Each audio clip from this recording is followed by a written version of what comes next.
Much, Honourable Greg Fergus. It is wonderful to know that MPs understand us, are listening, and maybe even there's some cash in there in the future for us. We'll have to see. Est-ce que j'ai entendu une chanson de Ariane Moffat? T'as-tu entendu ça? That was Ariane Moffat. Yeah.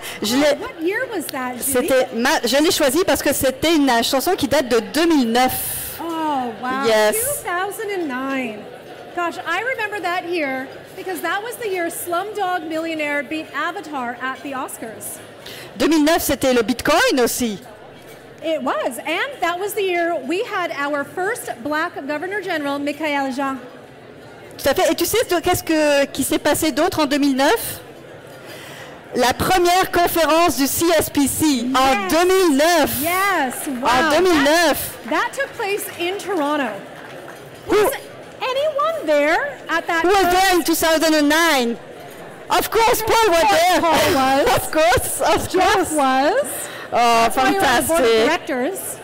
And who had a BlackBerry at this time in 2009? Raise your hand if you had Merdad had one, of course. Merdad, of course it was. 2009 was so 2005, was it not?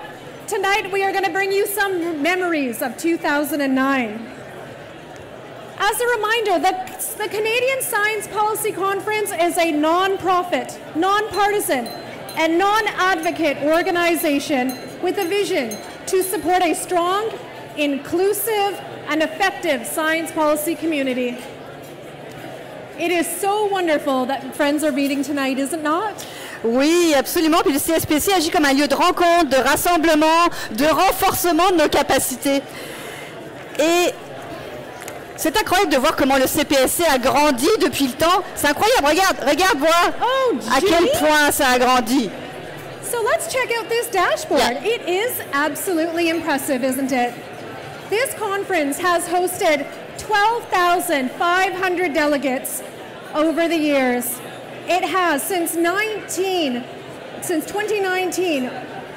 allowed 519 authors to have a voice through 407 publications through the STI Policy magazine. Did you know that during the Science Policy Conference in 2009, there were only 400 delegates? Seulement 400 congressistes, mais cette année, on est plus du double. On est 900 congressistes cette année, 320 panélistes. Le programme comprend pas moins de 66 panels. Écoute, on dirait que le CSPC arrête jamais de grandir. Julie, I think we need to switch our mics because we need to be able to talk over the wonderful conversations that are happening.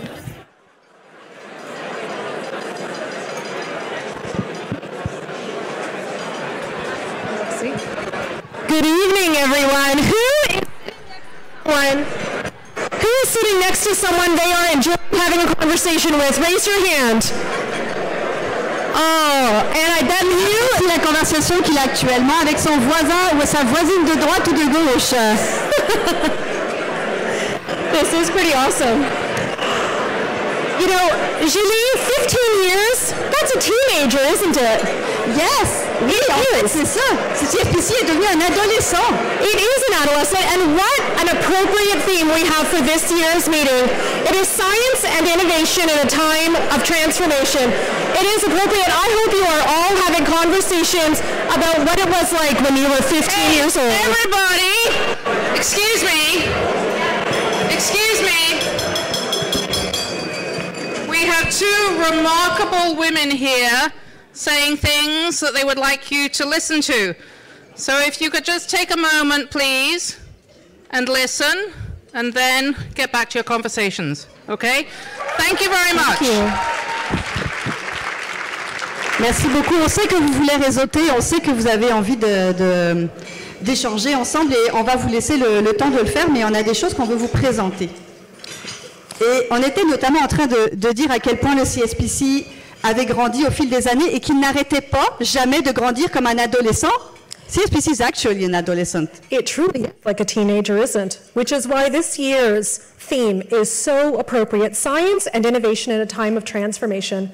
Professor Coe, thank you so much for bringing everyone's attention together tonight. We know that you have not seen each other in a while. We know that there's fantastic conversations to have tonight, and tonight is absolutely a celebration, and your attention is so appreciated as we celebrate members of our community tonight, extraordinary members. So thank you very much for your attention.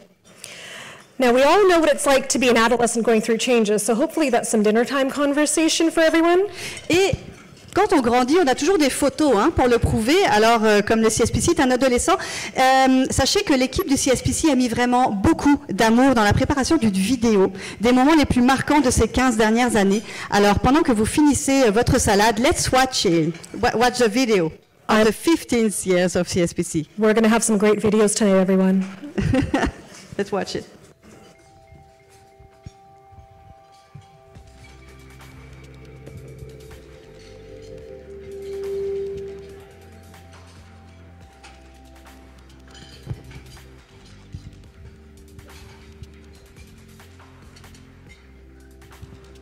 The main motivation that compelled my colleagues and I to plan for this conference was the recognition that science and policy innovation should be at the center of our domestic and foreign policy. I propose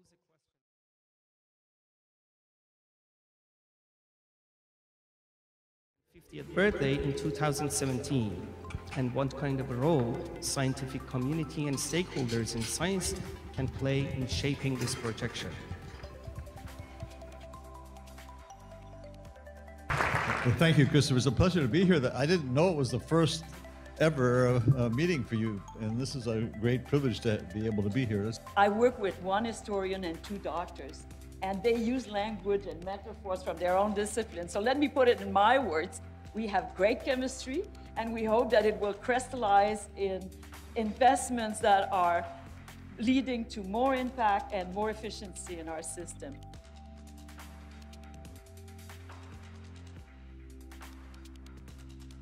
But my own credentials in this area are rather modest, but I should tell you where I'm coming from. I did my university work at the University of Alberta, whose motto is whatsoever things are true. And I began my pursuit of truth by studying, believe it or not, physics for 3 years, the honors physics program. But I couldn't handle the math. So I went into economics, where if you change the assumptions, you can make the math work out. So, and then eventually went into politics, obviously abandoning the pursuit of truth altogether. So,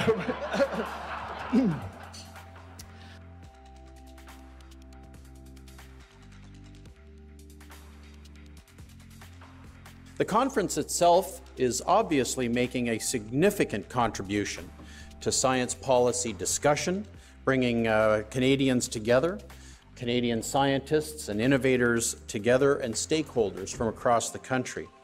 Felt going to Toronto was a little bit like going to Woodstock. We had never heard of the organizers before, many of us. We weren't too sure why we were going, but we knew it was going to be important somehow. We felt that, and I think it was a happening. And I think we're back, and we're so pleased that the team pursued it again.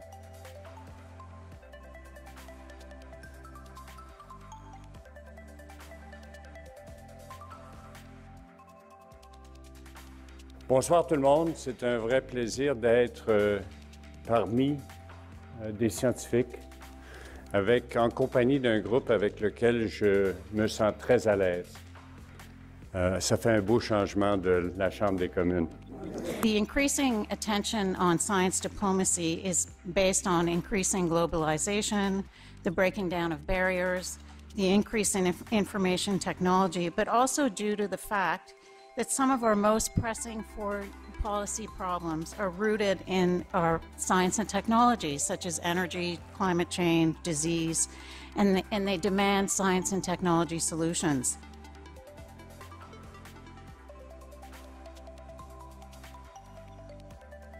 Session. For my sins, I've been involved in the advisory committee for the CSPC for the last several years. I've enjoyed it thoroughly. You're in a session here that will talk about, engage in a dialogue about l'avenir, the future.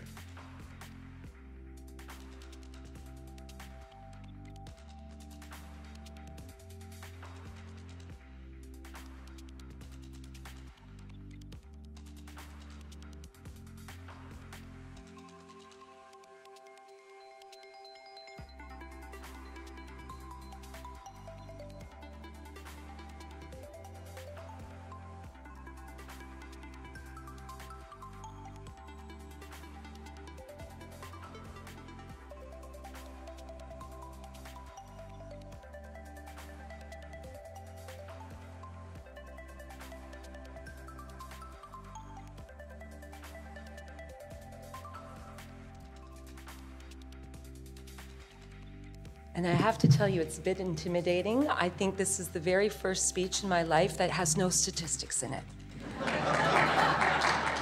Well, I want to thank the organisers of this meeting for giving me the opportunity to speak right when my jet lag is at peak.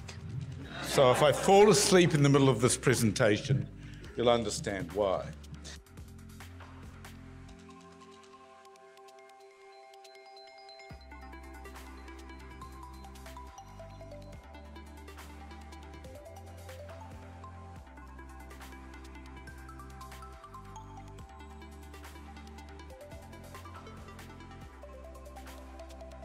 Thank you for the invitation, and I'm glad to be here and not sitting in my little cell in Evin prison.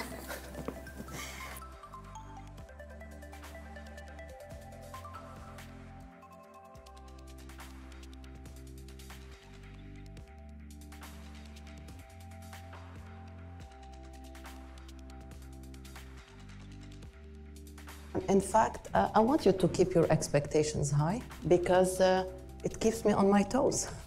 As scientists, this is recorded. Yeah, well, that's fine. I mean, as scientists, we always, have ambitions. We set the bar high, and sometimes we reach it, sometimes we don't. But we do our best. But if the bar is not high, I think it's we're not gonna reach high.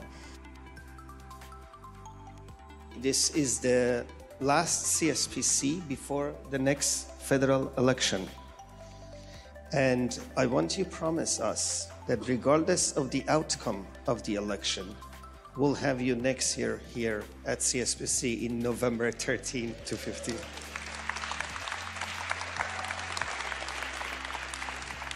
Can we get that promise, right? Promise. There you go. So we got that. This conference has cultivated a dynamic network of policymakers, scientists, and communicators by building bridges between science, policy, and society. Il y a au moins autant de façons de bâtir des liens entre les sciences et la société que de personnes dans cette salle. I was actually working in the back rooms to try to get the original funding for SNOW through back in the late 80s. And I can still remember Art MacDonald returning from Princeton to Canada, because he was Canadian, but returning from Princeton and, a leader who can actually take this forward. I want a scoop for my show on Sunday. Oh, right, okay. What did you talk about with Massa Investigator? Oh, I'll tell you one scoop. Okay. I'll tell you one scoop. I'll tell you one. As long as you don't repeat it all. No, it's funny because it's going to be on before our show. Sunday noon. The NASA administrator has a dream, which is very Canadian, and we're going to make it happen. That's it? It's well, a listen, dream. If I tell you what it is, you're not going to cover the event when we do it.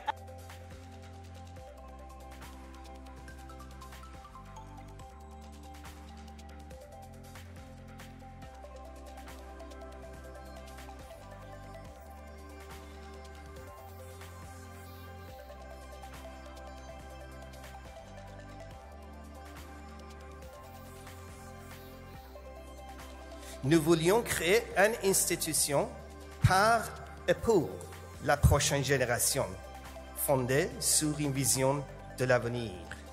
De nos débuts, nous avons insisté sur l'inclusion et l'importance du dialogue. We were dreaming big and wanted to build an institution by and for the next generation, based on a vision for the future.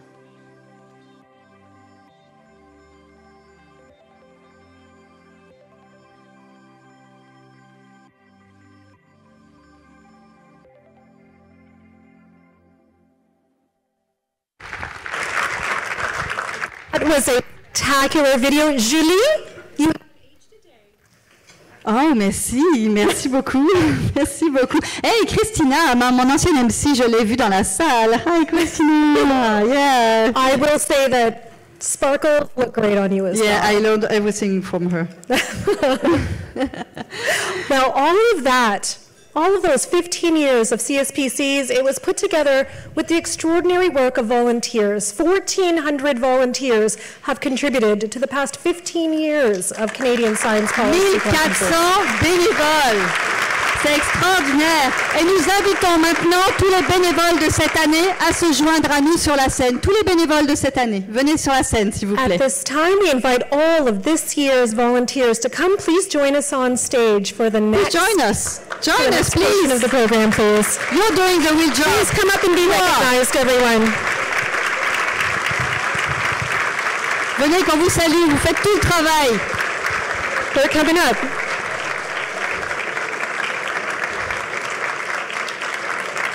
Et les voilà, les bénévoles arrivent.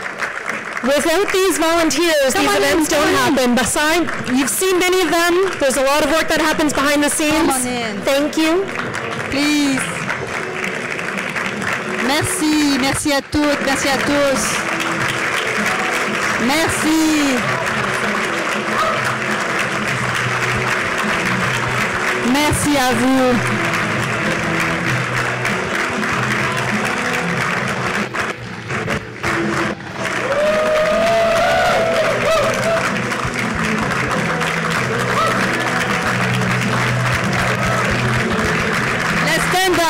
And give a big applause.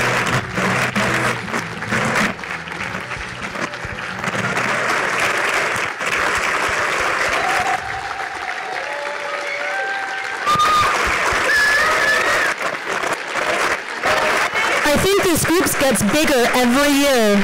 À chaque fois, c'est le moment le plus beau du CSPC. Et toute cette communauté de passionnés n'irait nulle part sans un leader. Alors accueillons sous les applaudissements le formidable, le magnifique Mehrdad Hariri. Please welcome the founder, president and CEO of the Canadian Science Policy Centre, Mehrdad. Come on in.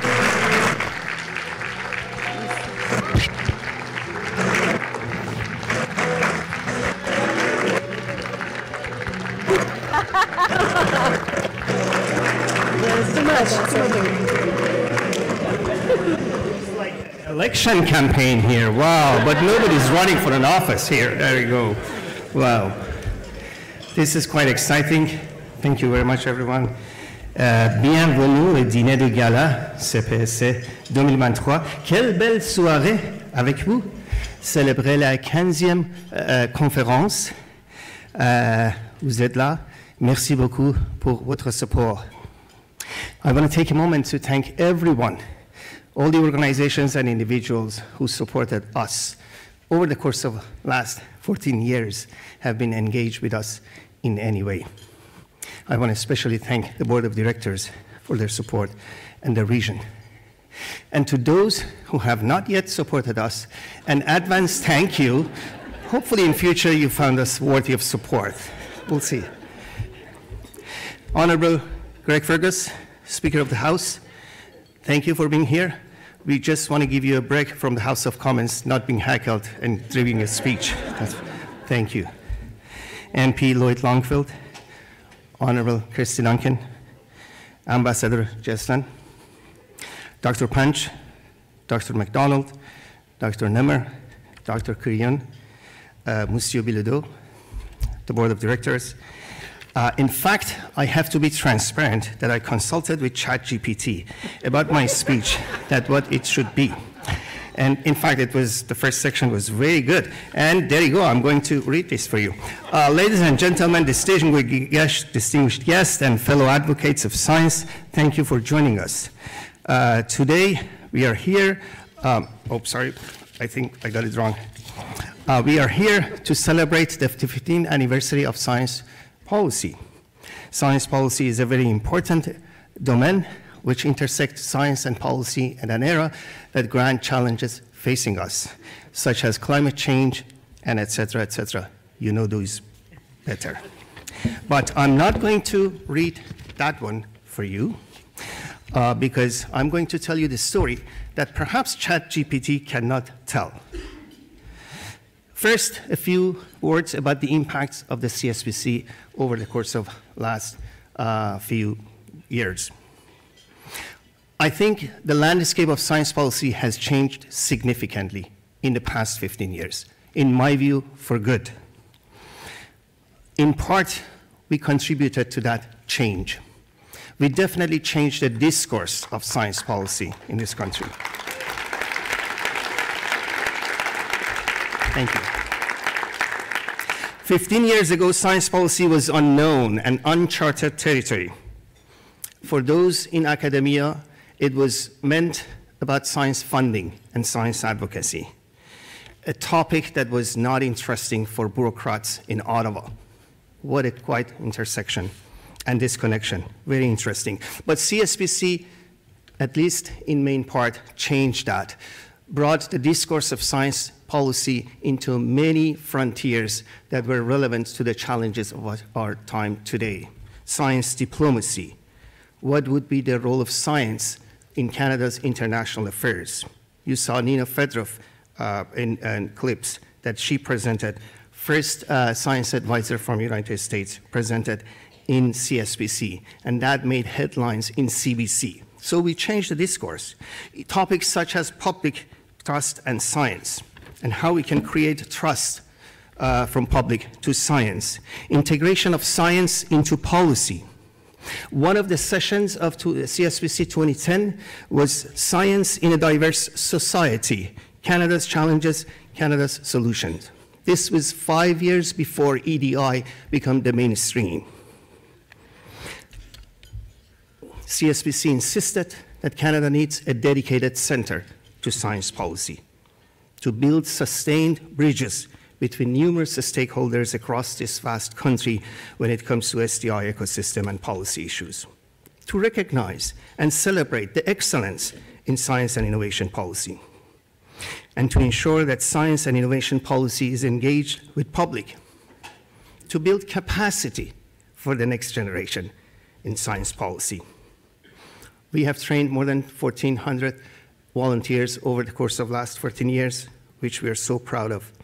Many of whom, in fact, started their own student-run organizations in their campuses. They were inspired. They felt they are enabled. They can do things too, and that's something to celebrate, some of whom are here tonight.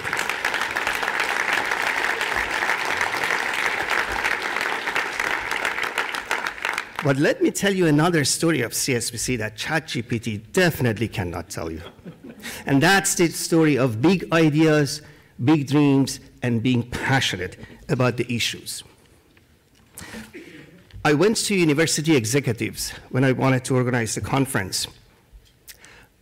The response that I received was, this is a major undertaking, meaning you cannot do it.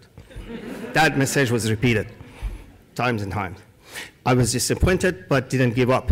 I went to my fellow postdocs and graduate students. I said, Canada needs a forum on science policy. Nobody said no. Nobody said we don't have money. Everybody said, yes, we should do it. Then we started the project, and that happened. But I must mention the executives, several executives, in fact, who helped us, and their names is worthy of mentioning. As part of our fundraising campaign, I wrote an email to then President of Alberta Ingenuity, Dr. Peter Hackett. A response came shortly. It's a long overdue method. Support granted, $25K. We didn't know each other. He knew what he was doing.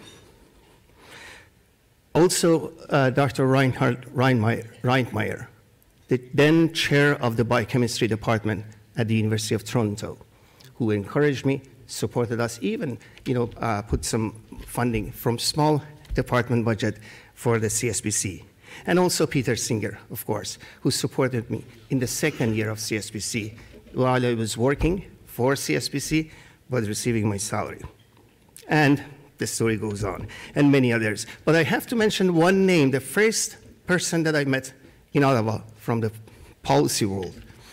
And I was in touch with him by email, and maybe one or two phone calls. We arranged a meeting in a restaurant in front of the Parliament Hill, Paul Dufour. He was with Jeff Kinder there. I think the moment that I got off the cab, he waved hand. He was sitting by the window. I said, wow, I should look really weird and stranger in this policy town that he recognized me in when I just got out of the cab. And then I knew that it was Paul Dufour. Anyway, and the story goes on. And the rest is history. Of course, it was never easy, but having big dreams and big ideas are important. Just another example, quick one. I went to the AAAS in 2011 in Washington, D.C. I couldn't afford to pay for the conference hotel because that was 300 plus American dollar. I got a 2+ star hotel around the conference, but I had a dream to talk to then director of this ST Science and Technology Fellowships at the AAAS about how we can adopt that model for Canada.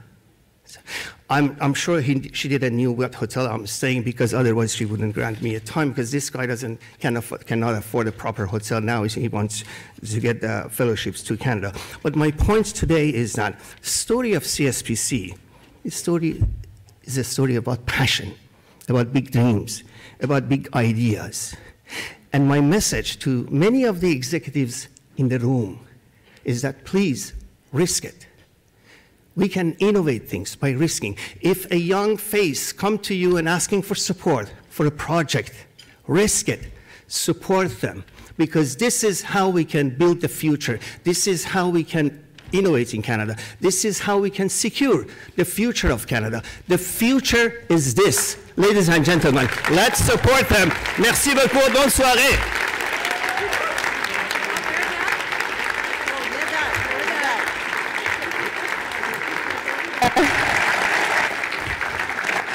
The next portion of this evening is not scripted, at least not in your script that you've seen. Sorry for that, Merdad. We have a surprise for you. We know how much you like surprises and videos. And this video is for you, actually. Yeah.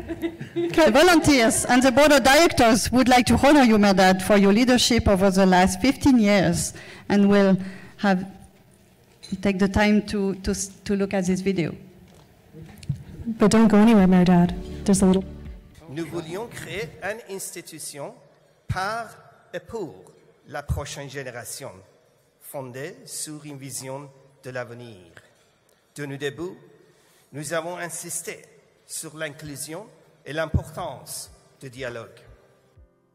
I would like to thank Dr. Merdad Hariri, whom I've had the pleasure of knowing now for about a couple of years, really, and his team for organizing this wonderful evening, and also for making Canadians aware through the conduct of these conferences just how important scientific policy is. So thank you very much, Merdad.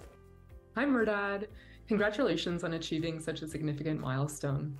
Thank you for all of your invaluable contributions throughout the years and for your ongoing commitment to enhancing the ST&I Canadian ecosystem. Under your leadership, CSPC has grown into the premier forum for Canadian science policy and provided countless career development opportunities for young professionals like myself. Thank you, Merdad, for your above and beyond dedication to our community. I just have to say thank you for your tremendous work on science, evidence-based decision-making, and yet again putting together another terrific conference.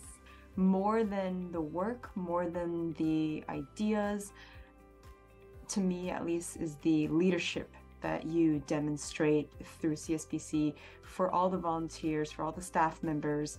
You set an incredible example of what I think a good leader is. We'll see more of it, but nothing's going to replace this opportunity, and particularly this opportunity that CSPC has provided us all to talk about the thing that fascinates us the most, and that's science policy. Hi, Merdad. We are celebrating 15 remarkable years of your journey and leadership in connecting and capacity building in science policy. Merci beaucoup, Merdad. C'est un immense plaisir d'être avec vous. Brings back joyful memories. Thank you, Merdad, for all your contributions to the field of Canadian science policy. Thank you, Merdad, for everything that you do. I wouldn't be where I am in my career without your support, your generosity, and your mentorship. Congrats on 15 years of CSPC, and here's to many more. Thank you to Merdad for all that you've done, swimming upstream for so many years, being passionate about this cause. I wanted to congratulate you on starting CSPC. Thank you for all that you've done for us, and congratulations on 15 years. Congratulations. No, but I think it's quite amazing what you have achieved with relatively limited resources over the past few years. Congratulations, Merdad, for the 15th anniversary of the Canadian Science Policy Centre. And it's such a unique opportunity. There is no other conference like this in Canada that brings together all of the different scientific fields into one room. So the conversations are really deep and enriching. I really want to congratulate you for successfully conceptualizing and implementing the Canadian Science Policy Conference for the past 15 years. This is a great achievement. Well, first of all, Merdad, I have to say that you and your staff have done a fabulous job. Thank you. The conference has run beautifully. Even the food has been good. Thank you, Merdad, for all that you've done. This conference would not have existed if not for your hard work and contributions. Thank you, Merdad, for everything that you've done and continue to do. Hi, Merdad. CSPC is amazing and it's been great working with you. Thank you so much for all the help and effort at CSPC. Thank you, Merdad, for all that you've done for CSPC. Congratulations, Merdad. Thank you, Merdad. Thanks, Merdad. Thank you, Merdad. I just want to say, Merdad, I remember where we were 3 years ago. Much smaller room, fewer people, and now you've had 700 people. That is to your tireless efforts and to that of your board.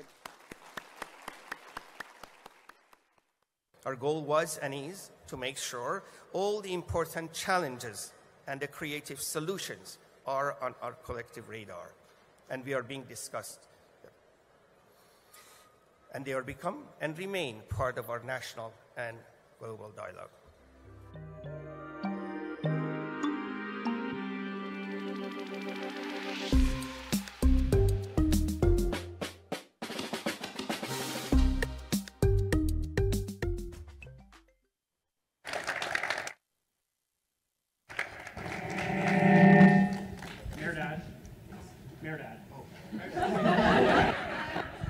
Throughout the past 15 years, you've been crucial not only in the development of this exceptional hub for connecting, convening, capacity building, and catalyzing research, but you've been central in developing hundreds of next-generation thinkers, emerging researchers, science policy leaders, and innovative entrepreneurs. You've mentored, guided, facilitated introductions, written countless reference letters, and above all, led by example in showing what tireless dedication and commitment to a better future looks like.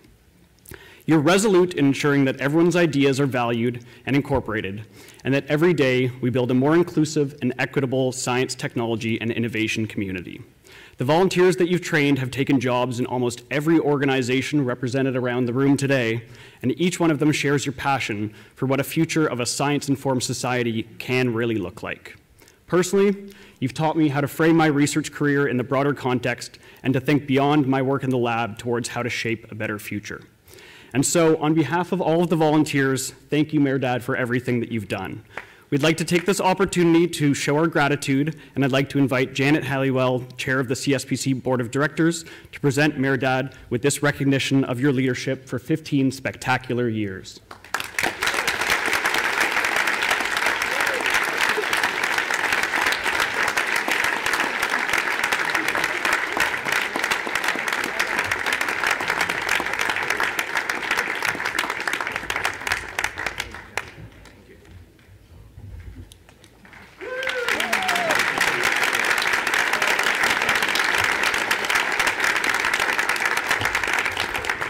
Now, some of you may think that the board of directors, and particularly the chair of the board, has any power or influence over Mehrdad. Let me dissuade you of that. He is one of the most demanding bosses I've ever had.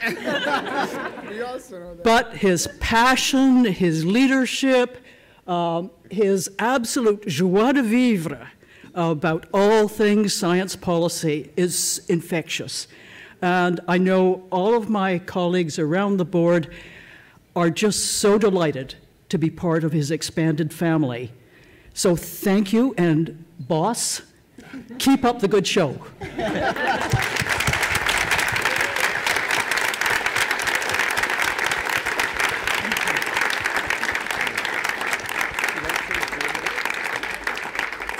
Your show, I don't know what to say. You don't expect me to give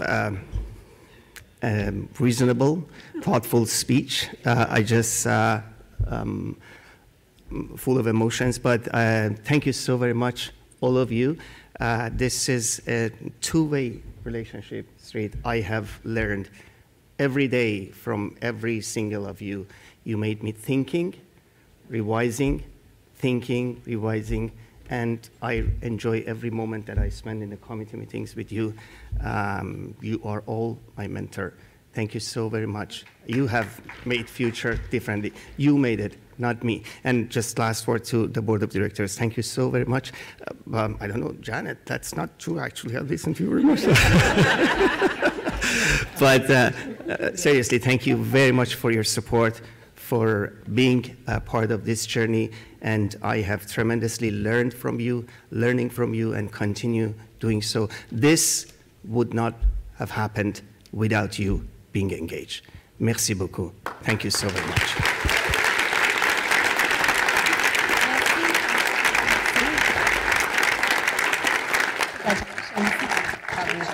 Thank you, everyone, and thank you, volunteers. Thank you. You are free to go back to your seats. And this concludes the first part of celebration. So please, you'll be having dinner in a few minutes, and now is a great time to have those conversations. Oui, enfin, on va pouvoir échanger ensemble. Bon appétit à toutes et à tous. Merci beaucoup.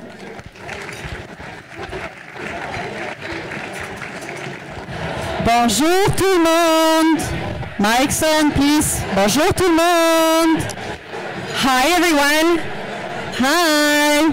Please keep talking if you would like Professor Cole to come back to the stage.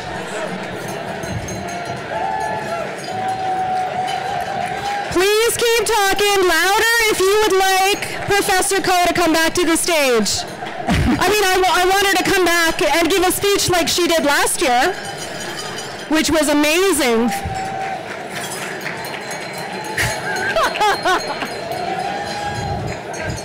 Oh, she's coming. Oh, yes, she is. I'm not sure if our crowd needs a reminder, Professor Cole. What do I need to remind you? Nothing. I think your sheer presence has instilled enough fear in everyone to be sufficiently quiet. Thank you. Just your presence. Merci. I'm not sure if anyone heard that Justin Bieber song from 2009. It was so 2009. It was the essence of being a 15-year-old teenager. Truly it was. Yeah, really. And so we have grown up a little bit now. Maintenant, pour commencer cette deuxième partie de soirée, nous avons le plaisir d'accueillir sur scène le président du comité permanent de la science et de la recherche et député de Guelph, l'honorable Lloyd Longfield. Please. We are so pleased to have the chair of the House of Commons Committee on Science and Research, Member of Parliament for Guelph, the Honorable Lloyd Longfield. Please. Well, thank you. And Mehrdad said that this was like a campaign rally, so I'm his campaign manager. I understand he's going to be running in Guelph in the coming election. So who's going to vote for Mehrdad in this room? Okay. Very good. It's an honor to be here with so many distinguished guests and all the people that have put this together. Looking at CSPC over the years, 15 years of policy support. And as a member of parliament, where do we go for our ideas? And here is a good answer. Because we need trusted sources of information more than ever. We need to be able to go somewhere where people look at things critically. And especially in these times that we're in. It's not even so much about the science, it's about the ideas behind the science, and how ideas are formulated, and how they're tested, and how they're changed. All trying to figure this out. As a member of parliament, to have the support of the science community is absolutely invaluable to the work that we do. So thank you for all that you do.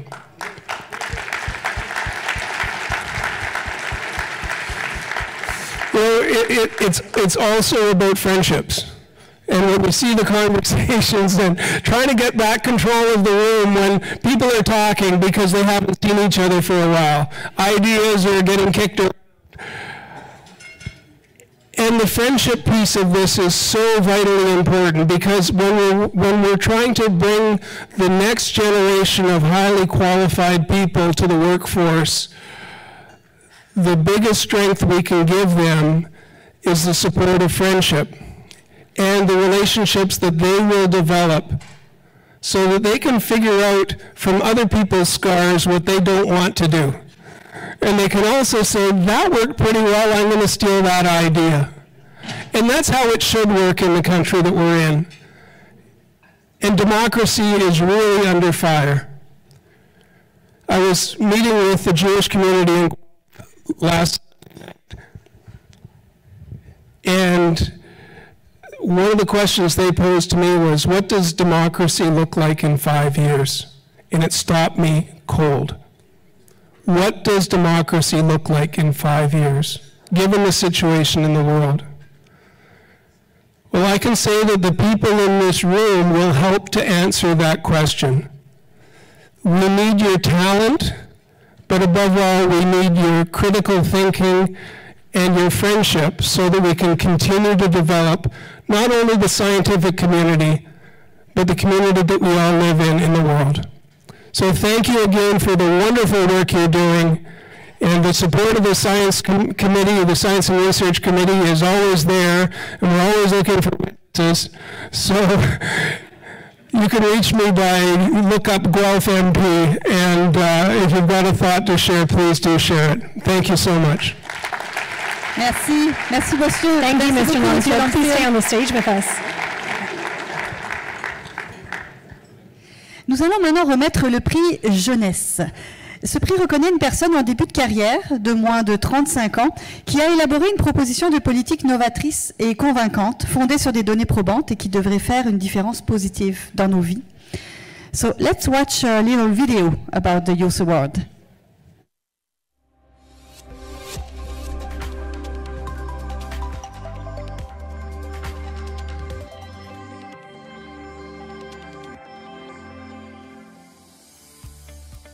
From grassroots to leaders at all sectors, and from across the country, the Canadian Science Policy Centre is pleased to recognize the excellence and celebrate every year champions who have taken bold actions and have impacted in all areas of science and innovation policy. Cette année, le CPSC présente le prix Jeunesse, 3 prix du pionnier en politique scientifique et en politique d'innovation, et le prix pour l'ensemble des réalisations de la politique scientifique. The CSPC Youth Award recognizes an individual under the age of 35 who proposes an innovative and evidence-based policy to make a positive difference to all Canadians. The applicants can be from any background, any discipline, and with any professional expertise. Joignez-vous à nous pour passer en revue nos précédents lauréats du prix Jeunesse. Through that, we can prevent up to 22,000 deaths in Canada a year. That is how many Canadians die every year from adverse drug reactions. And I think if I want you to take anything away from this talk, I think it's that I really wrote this policy proposal because I believe that cooking and heating should be something that sustains us. My proposal is a sign of the collective endurance of Indigenous peoples and our refusal to be altogether defined by victimization. Policy changes when we facilitate dialogue and refuse to accept the status quo. So ask questions and demand better. Thank you. Canada is the 6th largest seafood exporter in the world, sending over 2/3 of domestically caught seafood into foreign markets. I'm so thrilled to be the recipient of the Canadian Science Policy Centre's Youth Policy Award this year. There are critical gaps in caring for the homeless, but what my policy aims to do is take both a policy and education-oriented approach to improve healthcare.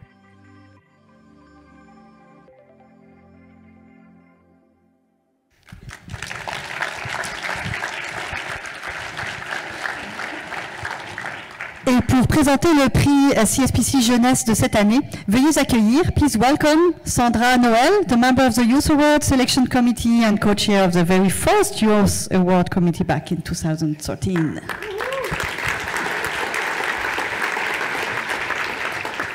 It's so wonderful to see so many friends from all of the years through CSPC in the room here tonight.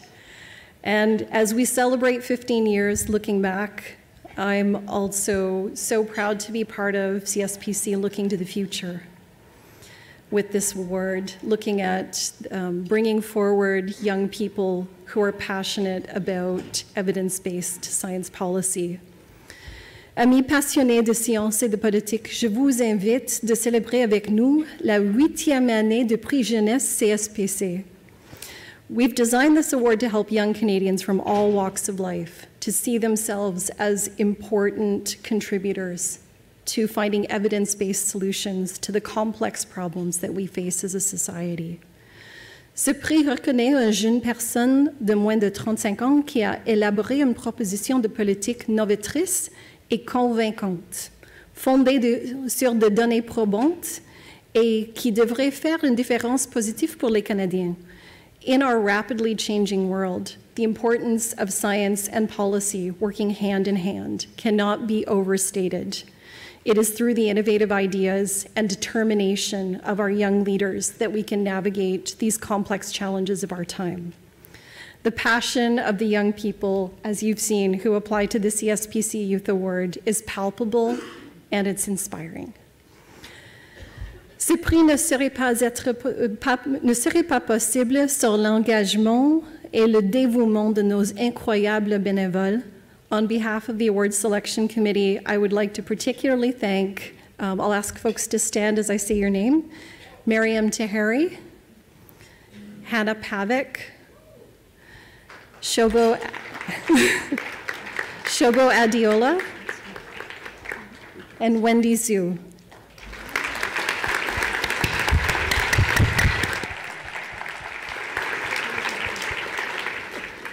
The award also relies on the dedication of our selection committee, and it was a true honor to serve alongside Selua Benkanouya des Fonds de Solidarité FTQ, Paul Dufour from the University of Ottawa, John Hepburn from MyTax, Jessica Kolokpanek from the University of Alberta, who's a former winner of the award, as you can see, and Mathieu Mondou du Comité consultatif sur les changements climatiques du Québec, and Alex Young-Soo Lee, who was the 2022 Youth Award winner. So thanks so much, everybody. Ce soir, on remet ce prix à une jeune personne remarquable, Taylor Reed Sutherland. A Master of Marine Management candidate at Dalhousie University, she proposed integrating depth distribution data into Canadian shark conservation policy to address the critical issue of declining shark populations in Canada and worldwide. Sa proposition reconnaît de graves menaces auxquelles sont confrontés des requins en raison de taux d'exploitation élevés, de changements climatiques et de prises accessoires, entraînant leur déclin et leur mise en danger. The proposal's novelty lies in its innovative approach to address the limitations of the single-species approach to fisheries management and recommends an innovative approach integrating previously understudied vertical distribution data. C'est un grand honneur de remettre la prix jeunesse à Taylor Reid Sutherland en reconnaissance de ses idées et son engagement envers la politique scientifique. Please join me in welcoming Taylor Reid Sutherland to the stage to accept her CSPC award.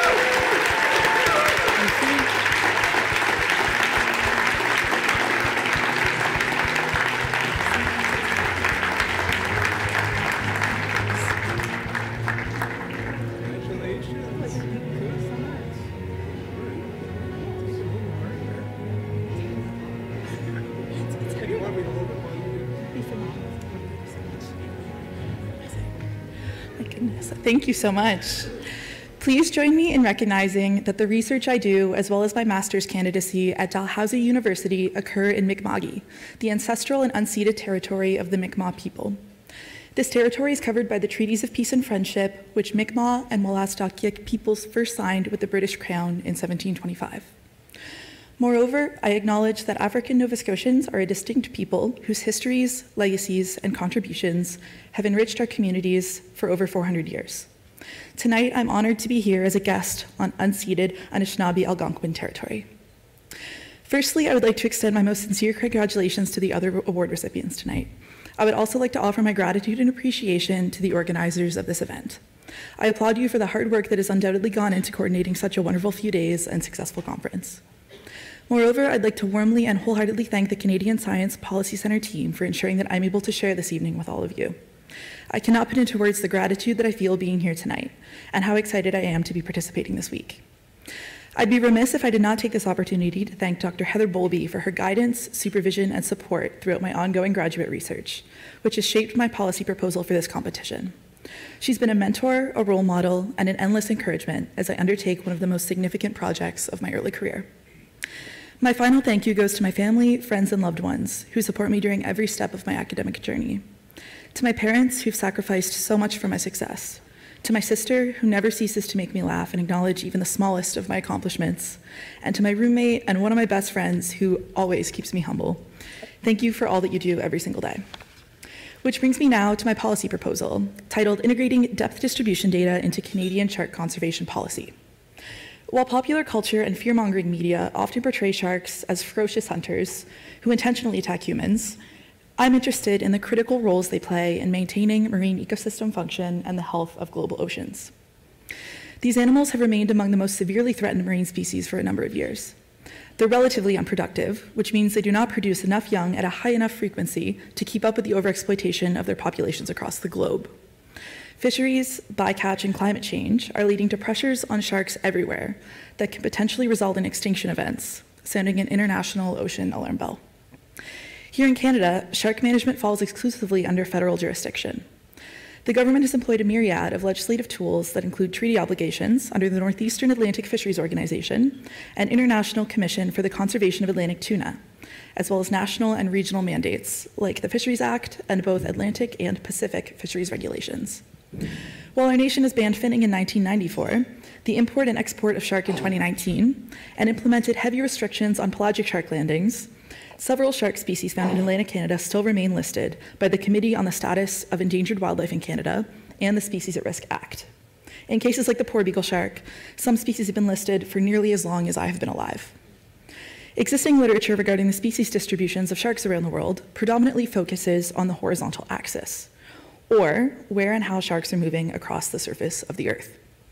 The recent advent of satellite technology, however, has facilitated a new frontier of marine behavioral ecology along the vertical plane, or in the ways that different sharks occupy the water column and exhibit various diving behaviors.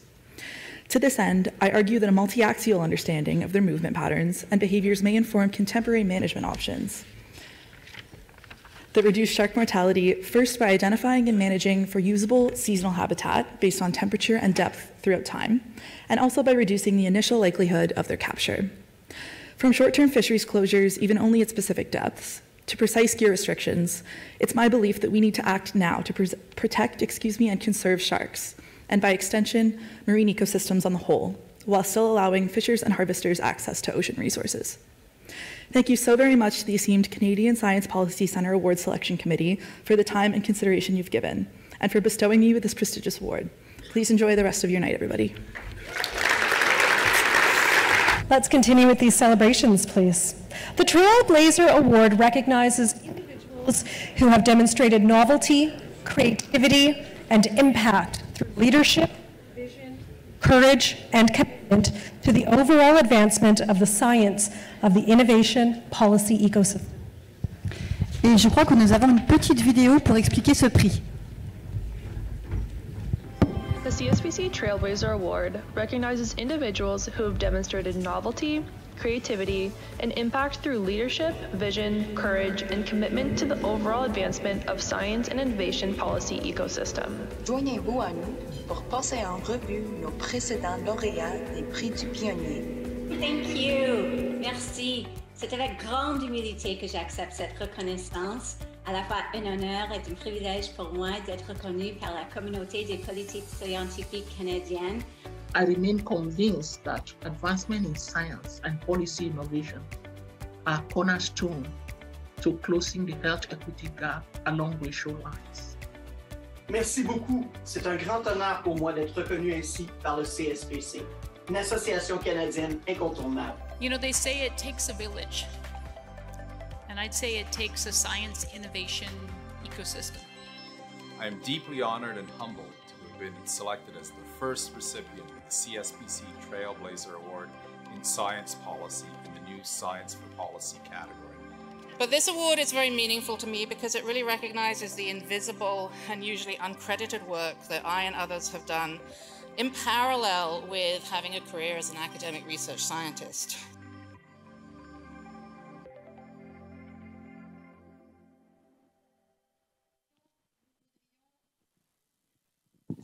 Fonctionne? Oh my God. Et nous voudrions inviter Dr. Elisha Main, Associate Vice President of Knowledge Mobilization and Innovation at Simon Fraser University, recipient of the first Innovation Policy Award and member of the Trailblazer Award Selection Committee, to announce the winner. Yes. Oh yeah, she's here. Welcome. Come on in.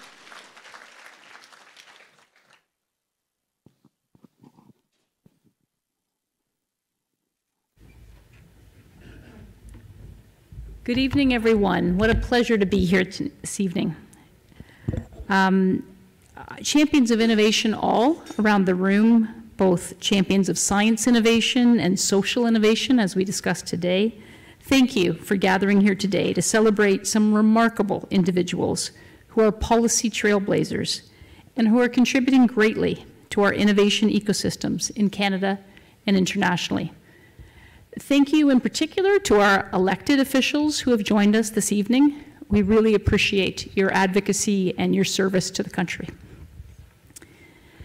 The Canadian Science Policy Trailblazer Award in Innovation Policy recognizes outstanding individuals who make significant contributions to innovation policy and champion and inspire the policy community in Canada. Recipients represent the highest caliber of contributions to innovation policy, have often given of themselves for decades to champion initiatives which benefit our innovation ecosystem and have made a great impact on the shaping of innovation policy. I had the tremendous honor of being the recipient of this award last year. It was heartwarming to be recognized by my colleagues here in this community. And in paying it forward, I was very pleased to be chosen to be on the selection committee for this year's Trailblazer Award for Innovation Policy and for all of the different policy awards, and to work with such an amazing group of individuals to select the award recipients. First, let me introduce you to the group that are here on the award, on the screens here on either side of you tonight. Thank you. A round of applause for the committee themselves.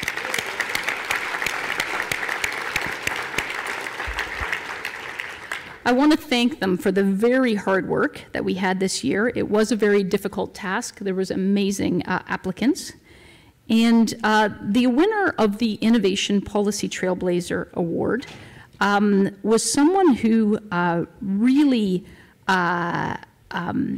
amazed the committee with some of her contributions. She is an esteemed scholar and renowned expert in innovation policy. She's dedicated her career to the study and promotion of innovation in all of its forms as a professor, a researcher, an author, and an advisor on a wide range of committees and decision-making tables. Her work has not only advanced our understanding of innovation, but has also shaped and influenced policy decisions that have made our economy and society better places here today. So let's watch a short clip of the winner, and then we'll ask her to join us on the stage. So first, a short clip about Dr. Catherine Beaudry.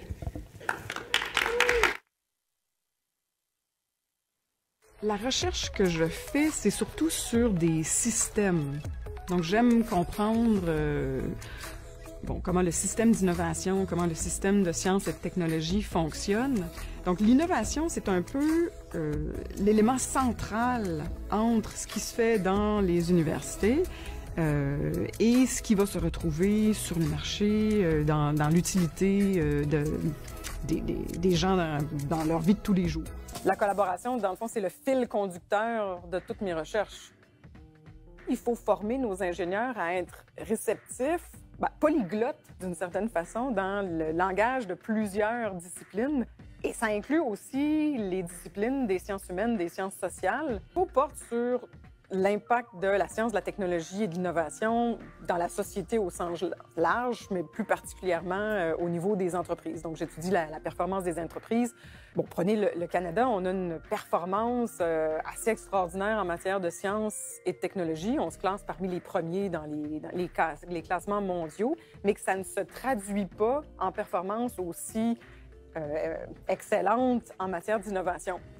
Donc, moi, c'est un peu ce sur quoi je travaille, essayer de comprendre pourquoi, identifier les obstacles à l'innovation, comment les entreprises peuvent les surmonter. À peine 20 à 30 des innovations proviennent d'avancées technologiques où on sait vraiment ce qu'on cherche et on trouve. Il y en a d'autres qui viennent, dans le fond, de choses qu'on trouve par hasard.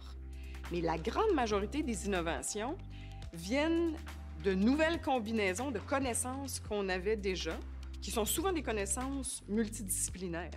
Donc, dans ce dernier cas, la multidisciplinarité, c'est vraiment la clé du succès. Le soutien gouvernemental à l'innovation a aussi besoin d'être repensé et mieux coordonné pour en optimiser les impacts socio-économiques et environnementaux. L'ampleur de la collaboration nécessaire est sans précédent.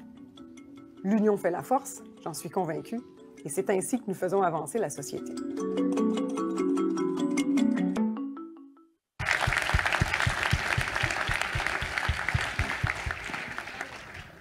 Pleasure that I invite Professor Catherine Beaudry to join us on stage to receive the Innovation Policy Trailblazer Award.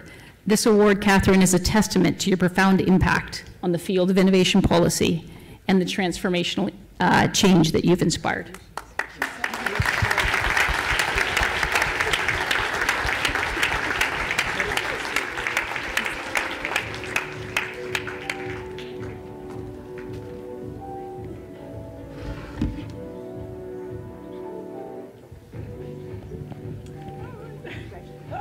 Thank you so much. Okay, that's great. Wow. And those that have been sitting next to me at the table know that I've been scribbling tons of little notes of things that I have forgotten. So apologies if I forget anyone. Merci. Je suis profondément reconnaissante de l'immense honneur que vous me faites en m'octroyant ce prix des pionniers sur les politiques d'innovation. And I will take the liberty to do something that in all the committees that I work with, I'm never allowed to do, which is to switch from French to English, because the translators really hate when we do that. So tonight, they're not here, so I feel free. You can take more than 5 minutes, too. Oh, no, I won't keep you from dessert, no, so don't worry. So, having had the opportunity to work alongside, several of some of the recipients of various prizes over the years, including my very good friend Alicia, who's just, oh, there, the spot is quite daunting. So I'm really humbled to join this exceptional community of peers. I feel privileged to be part of this assembly of innovative colleagues who are dedicated to advancing science for the benefit of society. Je ne serais pas ici sans l'enthousiasme et les idées folles et l'inspiration de mes étudiants, de mes multiples collaborateurs qui proviennent de plusieurs disciplines, de tous les secteurs. Donc, ce prix prestigieux, c'est aussi à eux que je le dois. I'm, of course, indebted to the Social Science and Humanities Research Council et les fonds de recherche du Québec, Rémi est pas loin, qui ont soutenu ma recherche pendant toutes ces années. I'd like to thank the CSPC and the award committee that accepted my rather bizarre submission because I spent days literally watching the little wheel turn next to the submit button, and I could never, I mean, for an engineer who couldn't work out on 3 different computers, 3 different moteurs de recherche, how to submit this proposal. I mean, anyway. So there we go. So thank you for having accepted my proposal. Les relations entre la science, la technologie et l'innovation sont un phénomène très complexe, et puis vous en êtes la représentation aujourd'hui. Ça peut pas être étudié seulement à l'aide d'une seule discipline, en utilisant les outils d'une seule discipline. Et la multidisciplinarité qui guide mes recherches, ben c'est vraiment, et puis qui guide aussi mes interventions, c'est ce qui... dans le fond, qui est un peu ma raison d'être, si vous voulez. Puis je vais juste mentionner quelques disciplines. Par exemple, on a besoin de la géographie pour comprendre comment la proximité physique entre les individus et les ordinateurs, oui, parce qu'on remplace la proximité technologique et la proximité sociale, mais bon, je vais y venir plus tard. Ça favorise la collaboration scientifique, technologique qui mène à l'innovation.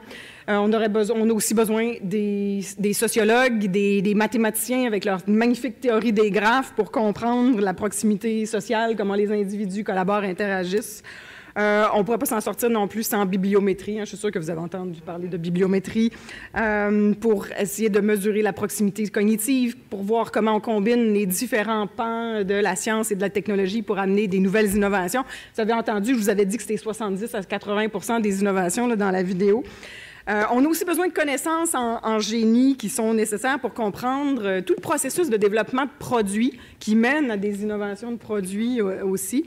And I'd also like to take this opportunity to celebrate the fact that Polytechnique is 150 years old, so it's a double anniversary.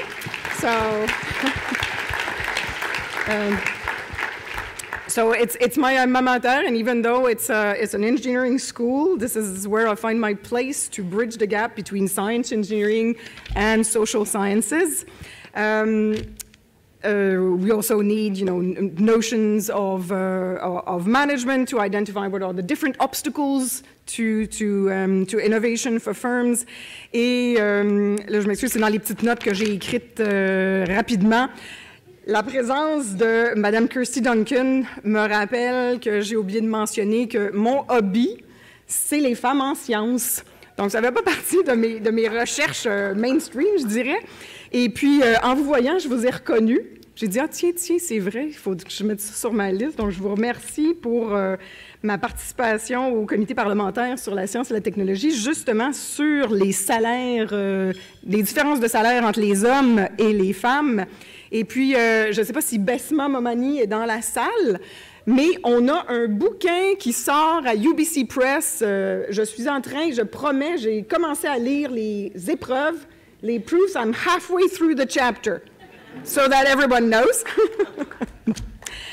Et puis moi, tous ces indicateurs-là que je vais chercher de plein de disciplines, je les mets dans mes études économétriques. Et puis là, je m'amuse comme une folle avec des statistiques pour sortir des choses follement amusantes. Mais tout ça, ça ne sert à rien si on ne va pas parler aux gens qui font la politique. So a thorough understanding of the work of the civil servants who put in place the mechanisms to support science, technology, and innovation and growth is also essential. And over the years, I've had the great privilege of working alongside passionate people of the public sector at SSHRC, Treasury Board Secretariat, Policy Horizons, Council of Canadian Academies, the OECD, l'Institut de la statistique du Québec, Québec Innov, Ville de Montréal, la Fédération des professeurs et professeurs du Québec, Universities Canada, the Canada Research Chairs Committees, and I'll let you into one of my secrets. During these collaborations, talking to different individuals, this is where I get the best ideas. It's interacting, finding solutions to different problems. So I really have no merit because I'm having so much fun doing all that work. So I really owe this award to all of you and all these conversations I've had over the years. So this award is also yours. Donc, un énorme merci pour votre confiance. Ça me fait vraiment chaud au cœur. Et j'aimerais dédier ce prix à mon directeur de thèse, Paul David, qui est décédé en janvier dernier, parce qu'il avait une vision des plus uniques de l'intégration de la science, de la technologie et de l'innovation. Donc, Paul, c'est pour toi ce prix. Donc, merci beaucoup et bonne soirée. Et maintenant, nous allons remettre le prix pionnier Science pour la politique. And now it's time for the Trailblazer Award for Science for Policy.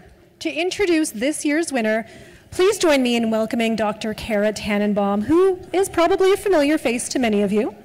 She's not only one of my mentors, who I appreciate very much, but she also recently won the Trailblazer Award.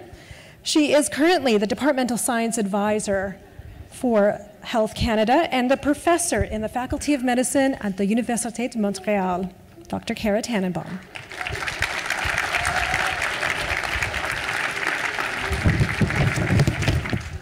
Anu, and may I say that it really is wonderful to be among friends, as we heard. Berdad, you're such a science policy entrepreneur. I think that's the word that I would give you after celebrating your 15 years, that I bet if it was up to you, you would give everyone here a Science for Policy Award for your past contributions, for your current support and contributions, or what you're going to contribute in the future. Malheureusement, il n'y en a qu'un prix. Alors, on a dû choisir un individu. We had to choose only one exceptional individual whose unwavering commitment to the integration of science into policy has brought about significant positive changes in our society. Now, the Science for Policy Award recognizes an individual who has distinguished themselves via the application and the use of scientific research and knowledge to inform evidence-based decisions for public policy and regulations in all policy areas, including but not limited to health, the environment, national security, education, criminal justice, and others. Our recipient today has a remarkable and illustrious career as a scientist, researcher, and policy advocate. Our winner, Dr. David Hammond, is a recognized expert in public health and tobacco control. Dr. Hammond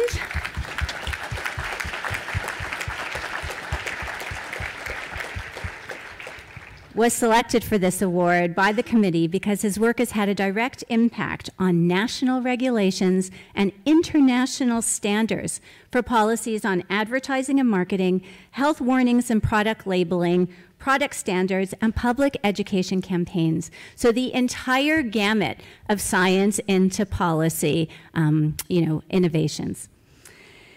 Dr. Hammond has dedicated his life to applying scientific evidence to the development of effective public policies, and by this, he has been a catalyst for change, influencing decisions that have truly saved lives, improved public health, and advanced the well-being of countless individuals. The award is a testament to his profound impact on the scientific community and society as a whole. Malheureusement, il n'a pas pu être ici parmi nous aujourd'hui dû à son travail, mais il a pu partager quelques mots avec nous par vidéo. Hi everyone, my name is Dave Hammond, and I'm sorry I can't be with you in person tonight, but I'm delighted to receive the Trailblazer Award in Science for Policy. An award that recognizes impact on health policy is the highest compliment for my work. For the past 25 years, I've been doing research on tobacco control policy. So how to unwind almost a century of influence from an industry that's been not only highly effective in promoting smoking, but also in undermining both science and policy. Now, I sometimes say that tobacco control is the poster child both for effective health policy and one of our most enduring policy failures. Perhaps no other public policy has saved as many lives, and yet we still have 4 million Canadians who smoke. It remains one of the leading causes of death. And science and evidence has been absolutely critical in demonstrating the need for these policies and also for defending effective policies after they've been implemented. So I've been asked to speak about a few highlights in my career tonight, and 3 experiences stand out. The first highlight was the opportunity to contribute to the world's first public health treaty, the Framework Convention on Tobacco Control. It set international standards for tobacco control policies that reach billions of people in more than 180 countries that ratified the treaty. Now, I had the opportunity to draft some of the guidelines in areas like health warnings and product standards, and the occasion that sticks out is a 3-minute presentation in Bangkok, Thailand. My son Jack was just born. I had to fly around the world. I was feeling a bit sorry for myself. The air conditioning in the hotel didn't work, so I spent 2 days in my underwear trying to figure out how to convey highly technical concepts of tobacco product science in 180 seconds to representatives from around the world. And as soon as it was done, I remember thinking, well, that was nice. My career just peaked at age 33, and it's all downhill from here. Now, the second experience was maybe more of a career lowlight than a highlight, and that was being deposed by Philip Morris for 14 hours over a 2-day period. And I've served as an expert witness on behalf of governments around the world. These are cases where companies try and strike down public health laws.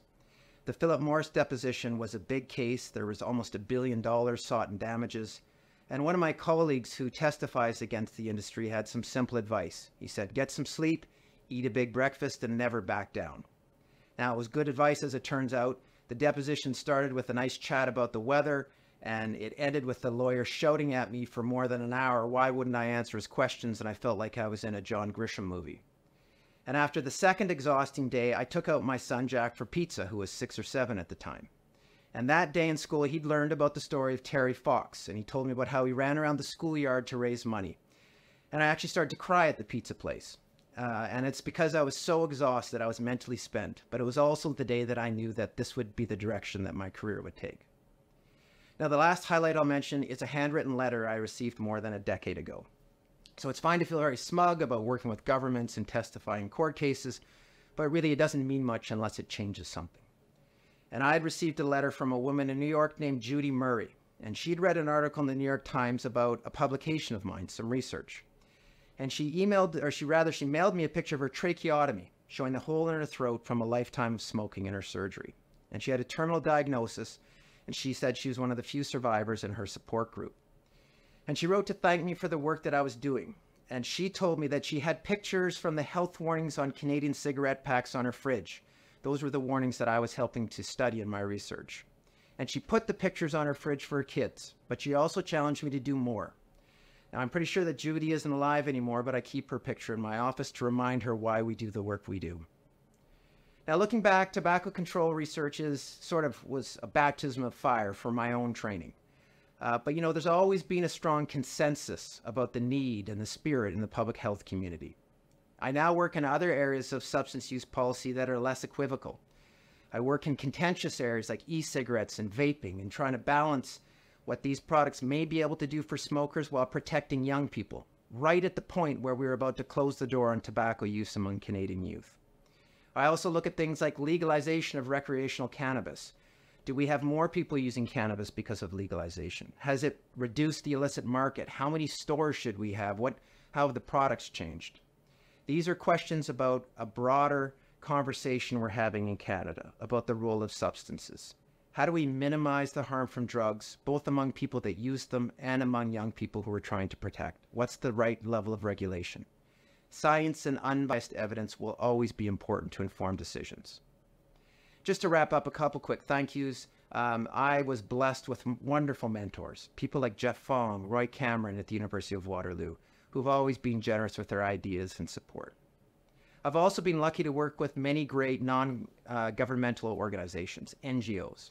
And I want to take this opportunity to thank one in particular. That's Neil Collishaw, who is retiring this week from 5 decades of work in tobacco control.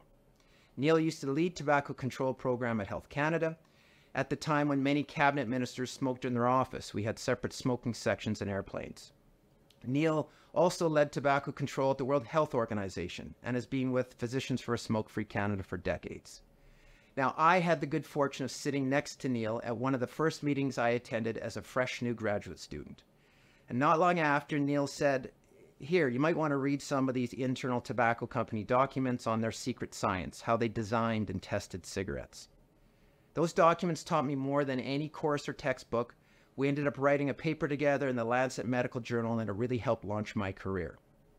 And while Neil's contributions are exceptional, they also typify the type of commitment and important role that many NGOs play. So finally, just I want to thank the wonderful people I work with, the staff and students. I keep expecting them to leave for another job where the boss doesn't come in with toothpaste on his face or send kitten videos on YouTube on work time. I'm very lucky to work with such great people. And of course, the best part of my workday is when it ends and I can come home to my kids who've become little health policy advocates of themselves. Last month, my 10-year-old daughter did a presentation on the risks of e-cigarettes, and it included more nuance and balance than some of the national organizations I've been able to work with. And finally, thanks to my partner Jen for being so wonderful, for pretending to be interested in my work stories over many, many years. And thank you again to all of you. I'm sorry again that I can't be with you, but please enjoy the rest of the evening. Thanks.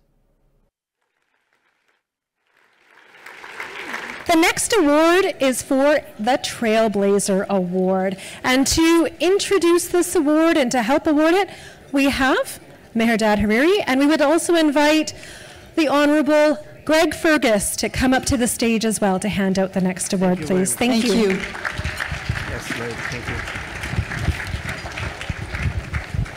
And if, can you hear me? And if the hall is not quiet, I have to ask Greg to call the order and for this matter. Great. Okay. So not that I have recovered from the excitement earlier, but this is my duty to talk about the next award winner. I'm not going to say much about the next award winner because you all know this individual, but I have to say that the Trailblazer Award for Policy for Science is for those individuals who have made significant contribution to the landscape of science and using their platform in various ways to change this enterprise. The award winner tonight made significant contribution and in fact, I must say, changed the landscape of science enterprise in this country forever through various means using her platform. The award winner tonight made contribution and changed the landscape of equity and inclusion of women and minorities into science. Used her platform to increase funding for science, reestablish the Office of Science Advisor in Canada. I think she needs no introduction, but most importantly, above all, she established the first committee in the House for Science. That's no one else except the Honorable Christy Duncan. Christy, you have to wait.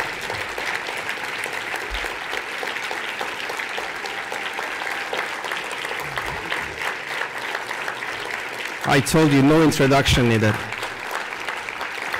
We have, yes, standing with.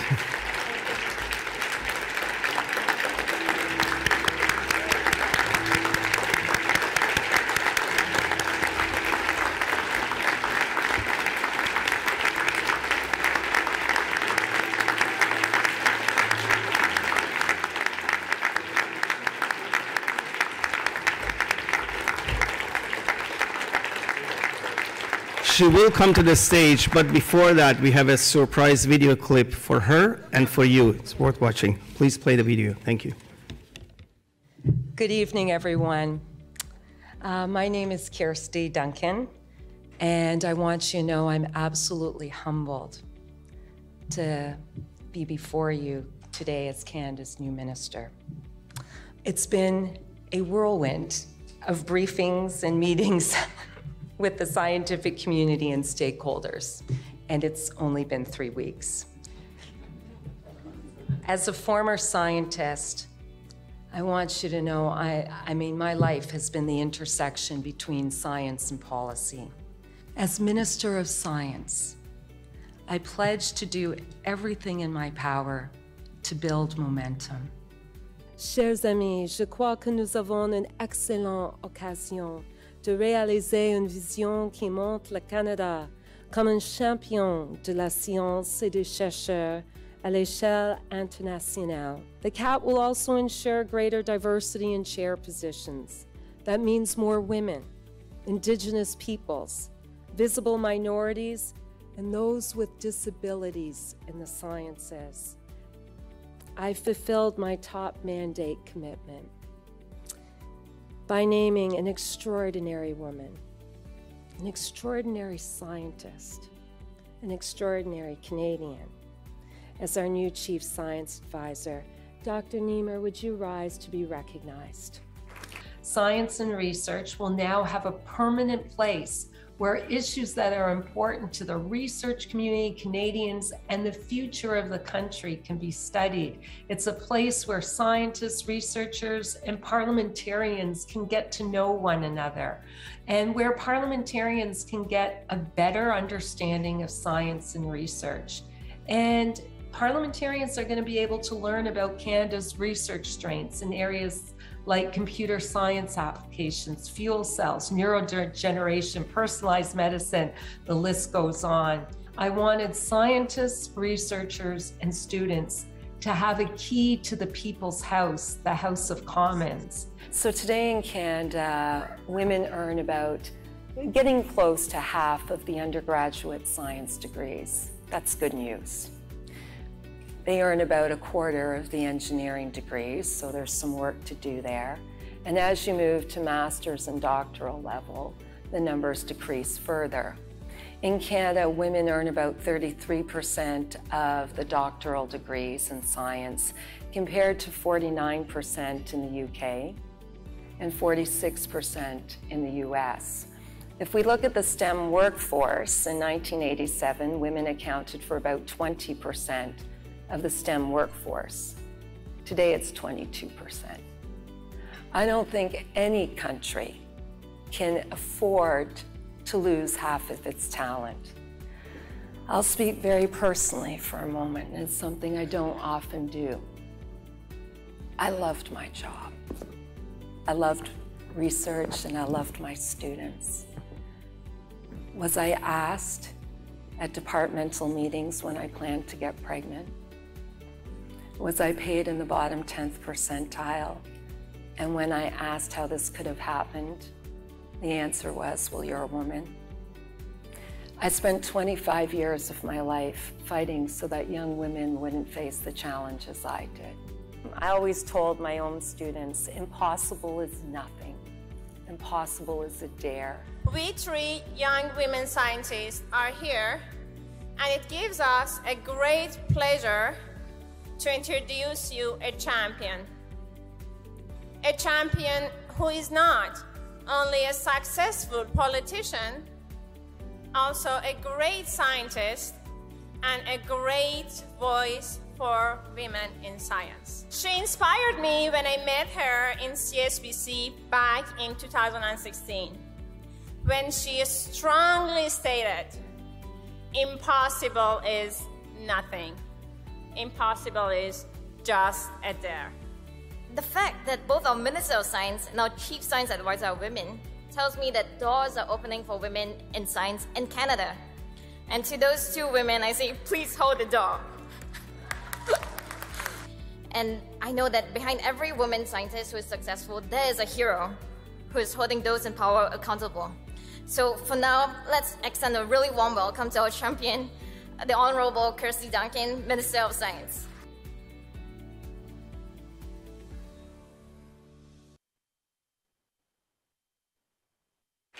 Thank you. Thank you, everyone, for this. I am beyond humbled and touched. I want you to know serving you has been one of the greatest honors of my life. I could not be prouder to come from this wonderful family. And I'd like to recognize each and every one of you, because I look around the room and you're not just colleagues and distinguished guests, you're friends and your family. To Mayor Dad and your colleagues,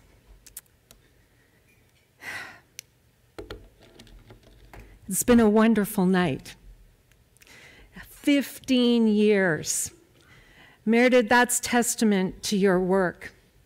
It's a real celebration of science and policy. And tonight, from the children singing "O Canada" to the grandmother teaching us tonight, and to all these award winners, I am humbled by your stories, and I can't wait to see what comes next and what you do next.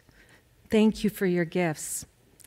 Mayor Dad, thank you for your tireless work in bringing this excellent and inspiring conference to Ottawa each year. And thank you for bringing us all together. Your work matters, and I know we are all grateful for it.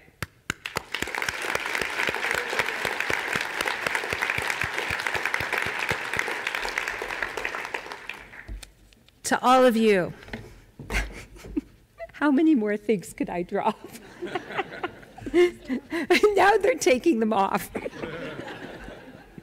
To all of you, dear friends and colleagues, you are a sight for sore eyes. It's been a tough year, and I have missed you more than you will ever know. Thank you for your important, life-changing research and policy work that you do each and every day on behalf of all Canadians, people, and the planet. Let's continue to highlight the importance and relevance of science in society, in our daily lives, and build relationships between the research community and politicians. You have some spectacular ones here tonight. Know your members of Parliament, your senators, the House of Commons Science Committee. Make your voices heard. Make your voices heard. And let them be your champions and advocates, because research is a public good that we must all protect. And know that I am always here for you, to serve you and to fight for you. They asked me to talk a little bit about myself tonight. I hope instead it's okay if I talk what's on my mind. Know I'm here to fight for you, because research policy is foundational to civil society. More than ever, the world needs science, and we are a country of discoverers, explorers, inventors, and innovators. Science and research are fundamental building blocks of Canada that provide our best hope for solutions to improving health, addressing the climate emergency, and improving economic growth and growing jobs. Basic science pays dividends. Science and research requires sustained attention, nurture, and support. But our world-class researchers and students are waiting, while peer countries increase funding. The challenges facing graduate students and early career researchers are real. I know them firsthand. My wonderful partner, my Sven, finished his doctorate sleeping on his supervisor's floor because he could not afford rent. I used my own personal funds to pay for my 1918 flu expedition. And when I was teaching at the university, I helped far too many students with rent, food, clothing, housing. It's time to invest in research to build a future driven by knowledge, forged by curiosity, and a quest for understanding, and a better future for all of us. It's time to invest in graduate students and postdocs. They are from our families, our communities, and they are the future of research. Friends, science and research, they're not a club. It can't just be for a select few of us.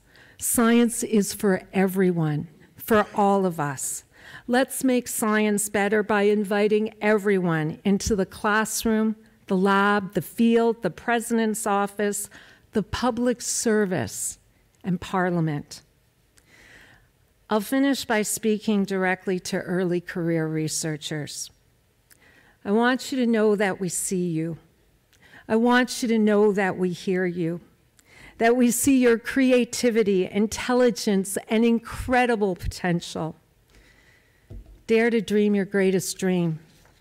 If that means science or policy or something else entirely, chase that dream. And don't let anyone or anything get in your way. It's up to all of us to support you and to remind you that impossible is a dare. Friends, I cannot tell you how much it means to see you all tonight. I hope you know I hold you in my heart and in my thoughts, and you can reach out to me anytime. I wish I had better words to say thank you. Thank you for teaching me all these years. I'm enormously grateful. Thank you. Merci beaucoup pour ce moment des plus inspirants, surtout pour la relève. On pense à eux, on pense à elles et à tout le travail qui reste à accomplir.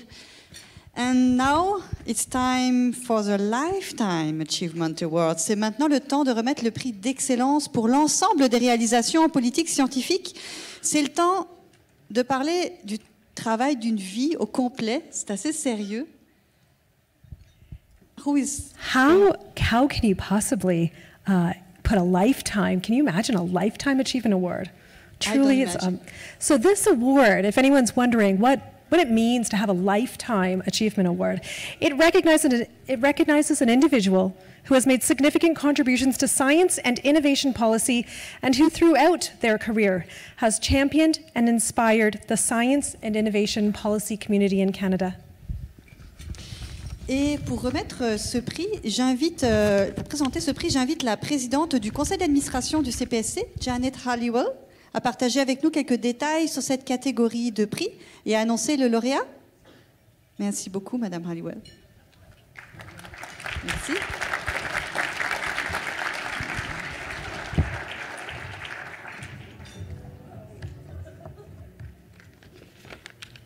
Krista, you are an inspiration.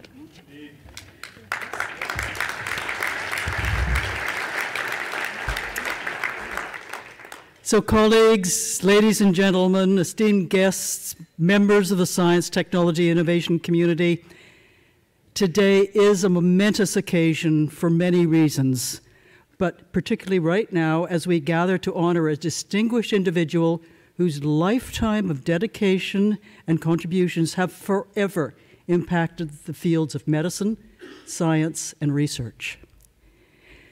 We've come together to present the CSPC Lifetime Achievement Award to a remarkable figure whose outstanding legacy serves as a testament to the power of unwavering commitment and relentless pursuit of knowledge.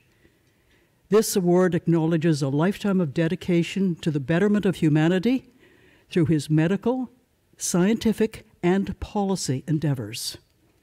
Our recipient today, Dr. Henry Friesen, is a true luminary in the world of medical research and endocrinology. With a career spanning several decades, Dr. Friesen's pioneering work has significantly impacted the field of hormones and their effects on health. As a researcher, educator, and leader, he's made groundbreaking discoveries that continue to shape our understanding of endocrinology, but did not stop there, moving on to lead a transformation in how we nurture and how we support health research. Henry has been selected to be the recipient of this award as a result of his contributions and leadership over his exceptional career, and as a result of his transformative impact on health research in Canada.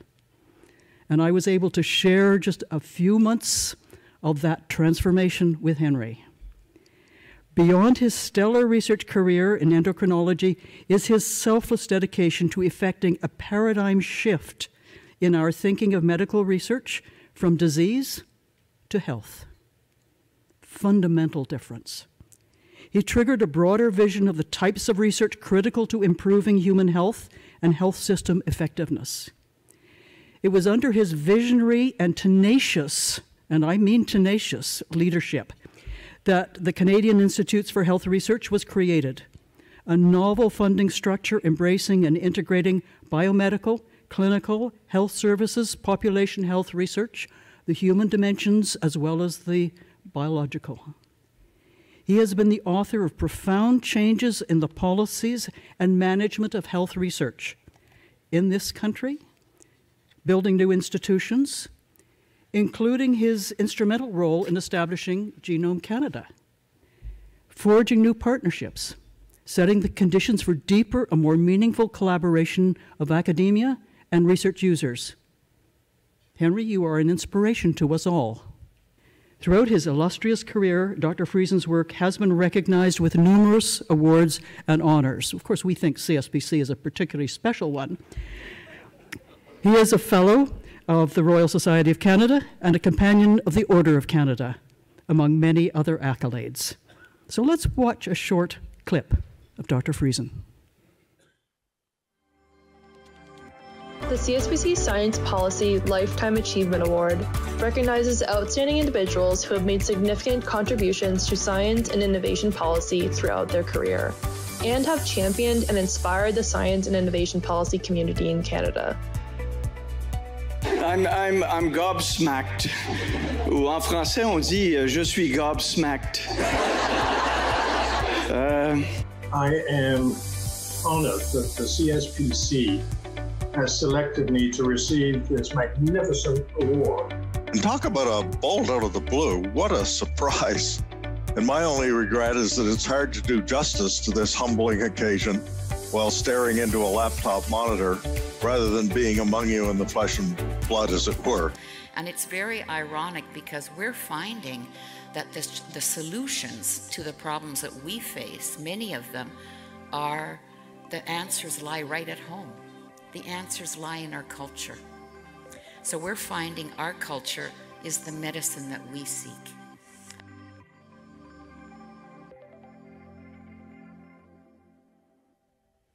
Well, that was a clip of the Lifetime Achievement Awards. Now, hopefully, we can get one for Dr. Friesen. At least, that's what my notes say. Oh, there isn't a... Aha, so we get the real thing. That's even better. Okay, it is with immense pleasure that I invite Henry to join us on stage to receive the Lifetime Achievement Award. So, Henry, this award...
So, Henry, this award is a symbol of our profound appreciation for the lasting impact you have had on medicine, science, and the well-being of countless individuals. And those individuals particularly benefited from your leadership, the transformation from disease to health in our thinking. Henry. Thank you. Do you want me to stay with you? No, I'm fine. We're good. Fine.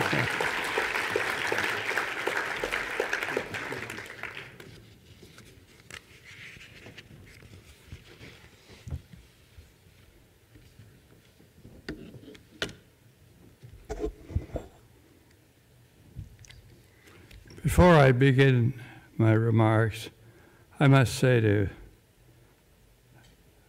Kirsten Duncan, your deeply felt words moved us all. It showed us what courage you have and what resolve you have to live life to the fullest. And I think this group here wishes you well on your journey.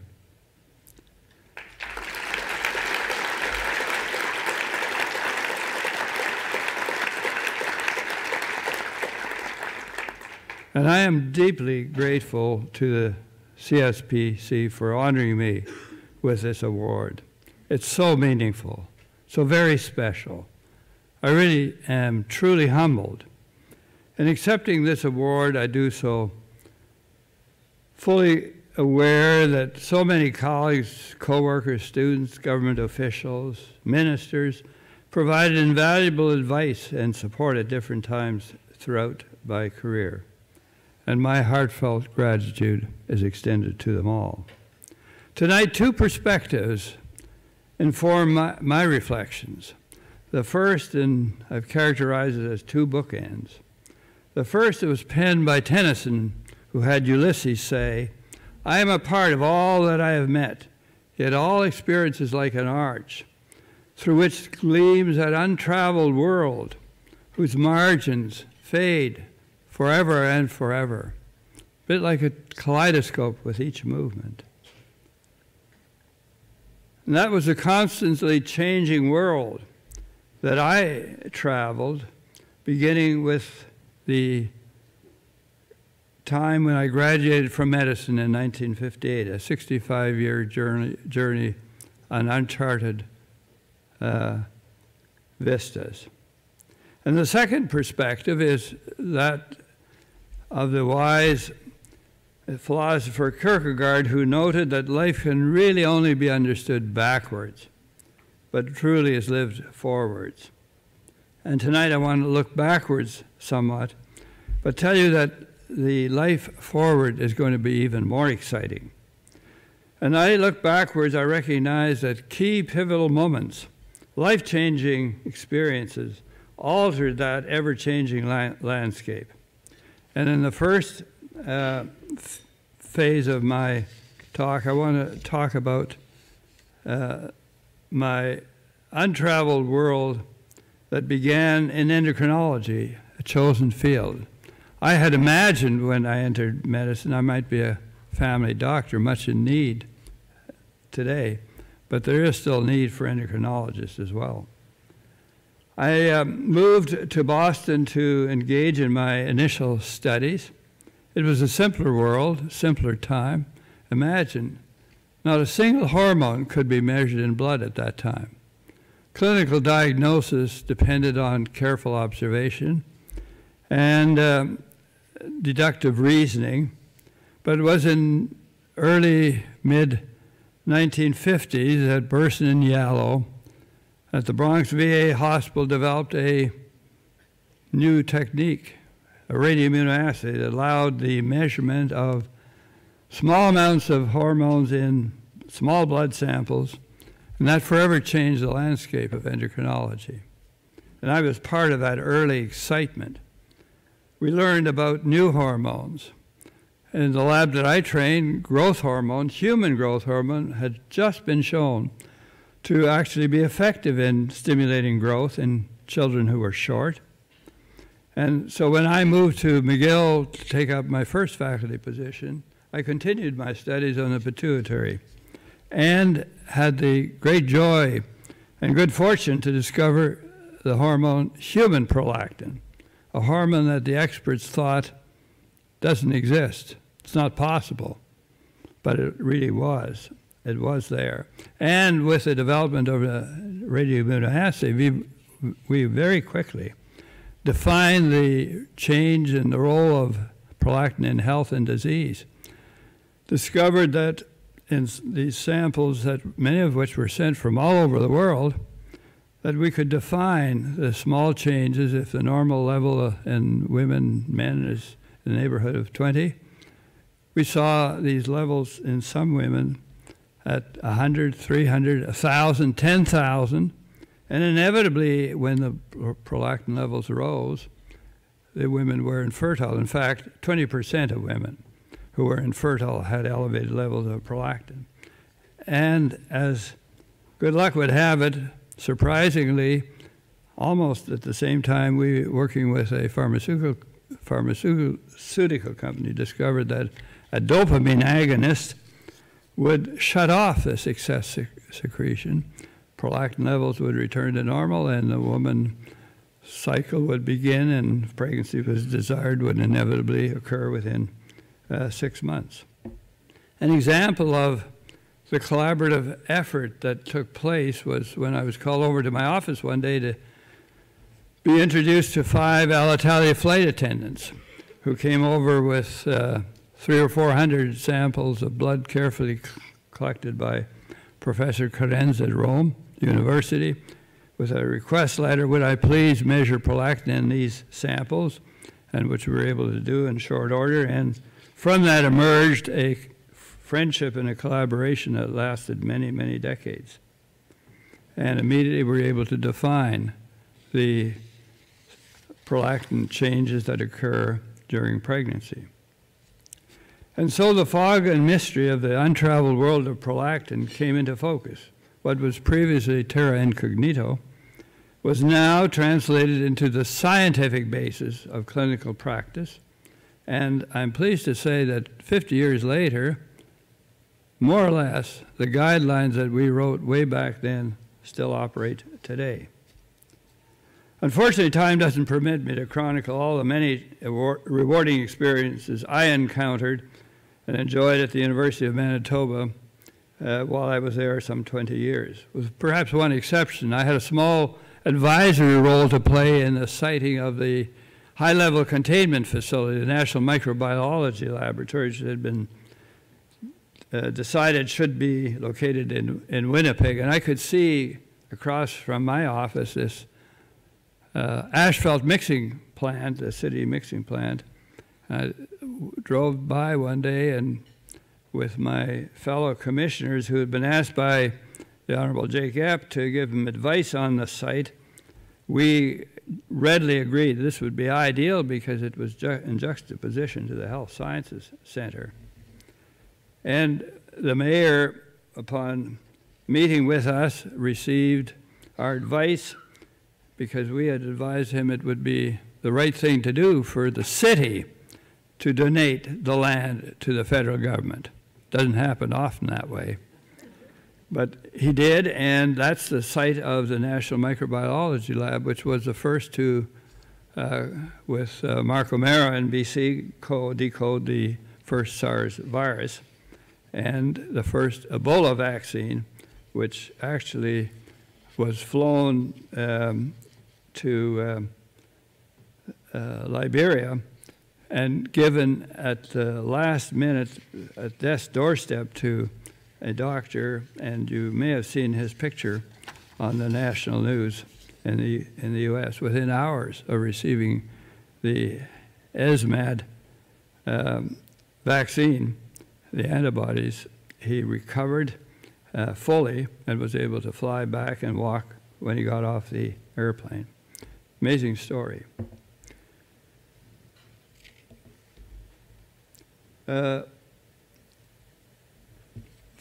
First important step. I move now to my discussion on my role in helping facilitate the creation of CIHR. It really began when I was appointed in '91 as president of the Medical Research Council.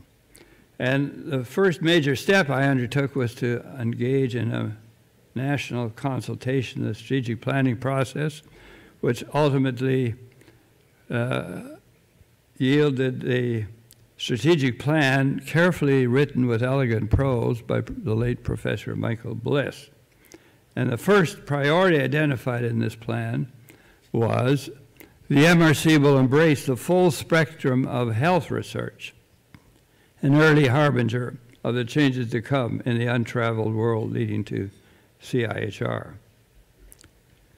And so we were beginning to implement some of the projected changes and plans when there was an election held in '93 and the Chrétien government gained a majority.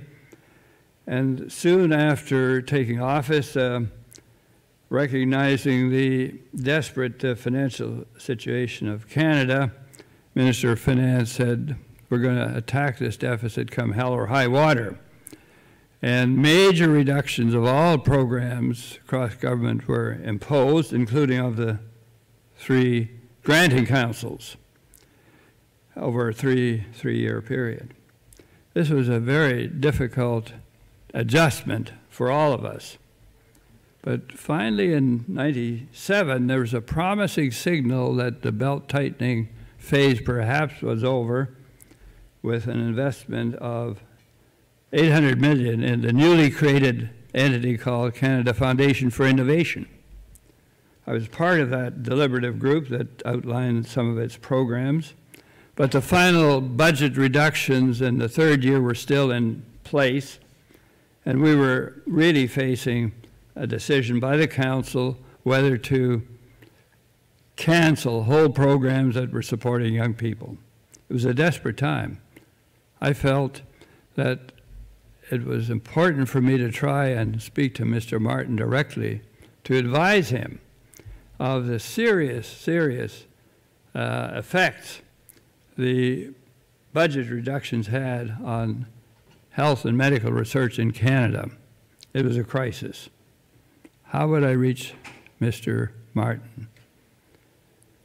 It turned out that sometimes you know certain people, and the one person I knew was Dr. David Mulder, who you may have seen in the news just in the last week or two is retired now as the physician to the Montreal Canadiens. And he was able to contact Mr. Martin and arrange for a group of us to go and see him on a snowy Saturday afternoon in his apartment in Montreal. We arrived. We could hear we could see that he was Mr. Martin was in the process of picking up china. He just met with a delegation, and as he carried the cups, saucers, could hear the crashing of some china. And Mrs. Martin said, "Paul, that's not my favorite set, is it?" And he said, "I'm afraid so, dear." So when he came back, he was not in the best of moods. And started off by simply saying, "Doctor, you're not here to ask for more money, are you?" And I said, "Sir, I'm here in the national interest. I think it's important for you to know the harm that is taking place, the concerns that we have, and the council will have to cancel whole programs. And I really did want you to know that firsthand." And after a bit of back and forth, he said, "Well, you send me a 1 or 2 pager in the next 48 hours, and I'll have a look at it." But the coordinated effort by the research community continued. So early in mid-January, ahead of the budget, I got a call from Mr. Martin. Say, "Doctor, would you please call off your troops? I can't go through a bathroom or an airport without somebody buttonholing me and asking me to give more money for medical research." And I said, "Well, I can only apologize for any inconvenience, Minister, but I know our community is passionate, and I know you are too." And in the 1998 budget speech, Mr. Martin announced the cancellation of all the cuts to all the councils. And it was in that exact period, it seemed to me I'd been thinking a great deal about the difficulties faced by the council and its funding, that there was a great moment of celebration and joy and jubilation in the council because the pressure was off, it seemed. We finally had reached some stability. And here I was proposing a bold new idea that MRC should transform itself into a much broader base. We should see MRC not as a narrow Ottawa-based agency that delivers grants to people after peer review, but really see it for what it really is. Canada's most treasured social program is its health system. Where is the research foundation that underpins it and supports it and drives the innovation to the health system? I argued at some points that perhaps some of the difficulties the Canadian health system faces is its poorly underfunded research base. If you were running, as is the case today, a $130 billion program, your board of directors would be asking every meeting, how's our research pipeline? What's new? What's going to bail us out? What's the next great prospect? And in many cases, when I was started, deputy ministers of health never even had the subject of health research on the agenda. Can you imagine? And with those thoughts in mind, I had the great good fortune at the time to have a wonderful Minister of Health in Alan Rock, a very supportive, not always fully embraced council, but a very supportive council. So I took the opportunity to, at our council meeting in March, this was after cuts had been restored, to brief the minister in the presence of, there you can see Willie Keon, to explain to him that we believe that 1% of the healthcare costs should be devoted to research. Only 1%. You know about all the controversy about 2% defense spending. Well, what greater defense is there for the Canadians who are dying in large numbers than at least spend 1% of the health budget on research? He listened carefully and turned to me, and I hadn't briefed him ahead of time, which is a bit unfair. How much is this going to cost, Henry? Well, I said, sir, it'll be an extra $500 million because our budget's 250, and an extra 5 would take us up to 1%. He thought carefully, and he said, well, Henry, why don't you work hard to try and get it? And he got up and he said that more or less. And this depicts simply the difference of seeing the MRC as a narrowly based agency in Ottawa, sending out some money to isolated, separate places, instead of seeing a health research enterprise that's integral to the health system and integrated into it, driving innovation, supporting it, ensuring that its continuation is at its highest level.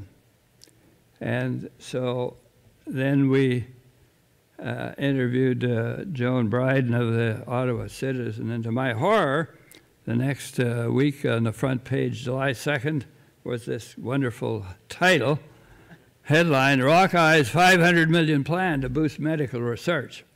Well, that got my minister's attention, but even more significantly, it got Eddie Goldenberg's attention. And he called me and he said, I think we should have lunch, Henry. And so we went and had lunch, and he said, tell me about this initiative. What is this all about? And the real dividend was not the intervention of Eddie, but was the friendship that began at that time, and throughout my career in Ottawa, there was no one more supportive of many of the things we tried to do than Eddie Goldenberg. And so we continued across the country to explain to any audience that would listen about the purpose and the concept and the value of investing properly in health research. And by October, there's growing even a fragile consensus that the idea had a good deal of merit. And we continued to have discussions with finance and others. And in the budget of 1999, Minister of Finance announced the intention of government to create an interim governing council to develop the greater proposals in detail. And Eric Meldoff and Dorothy Lamont were my vice chairs, and task for an interim governing council was created under with executive director, and they worked very hard, and essentially they wrote the bill that became Bill C-13, which received royal assent in April. The bill really stressed that the transformative change that spoken about earlier, that MRC should move beyond biomedical research. It should really embrace the full spectrum, basic discovery research, of course, clinical research, health services research, and recognize that the social determinants of health are powerful and important and impact health in so many different ways. And the newly transformed CIHR, the newly created CIHR, should embrace all of that. And Alan Bernstein was appointed as its first president. He very efficiently created the programs that had been specified by or suggested by the Interim Governing Council, and with 13 institutes, each of them led by an outstanding individual who had expertise in the field. And here you can see the dividend that accrued to MRC. The first three lines, you can see MRC is in the middle. It's half of NSERC's budget, and then gradually with the introduction of CIHR, both are just over $1 billion. So the net dividend over the last number of years is between $4 and $5 billion accrued to the health research community. The last major topic I'll address is the creation of Genome Canada. While many areas of science were advancing, perhaps none more so than genomics. Canada had a proud record of achievement in genetics, but really was at the margins, looking in at genomics.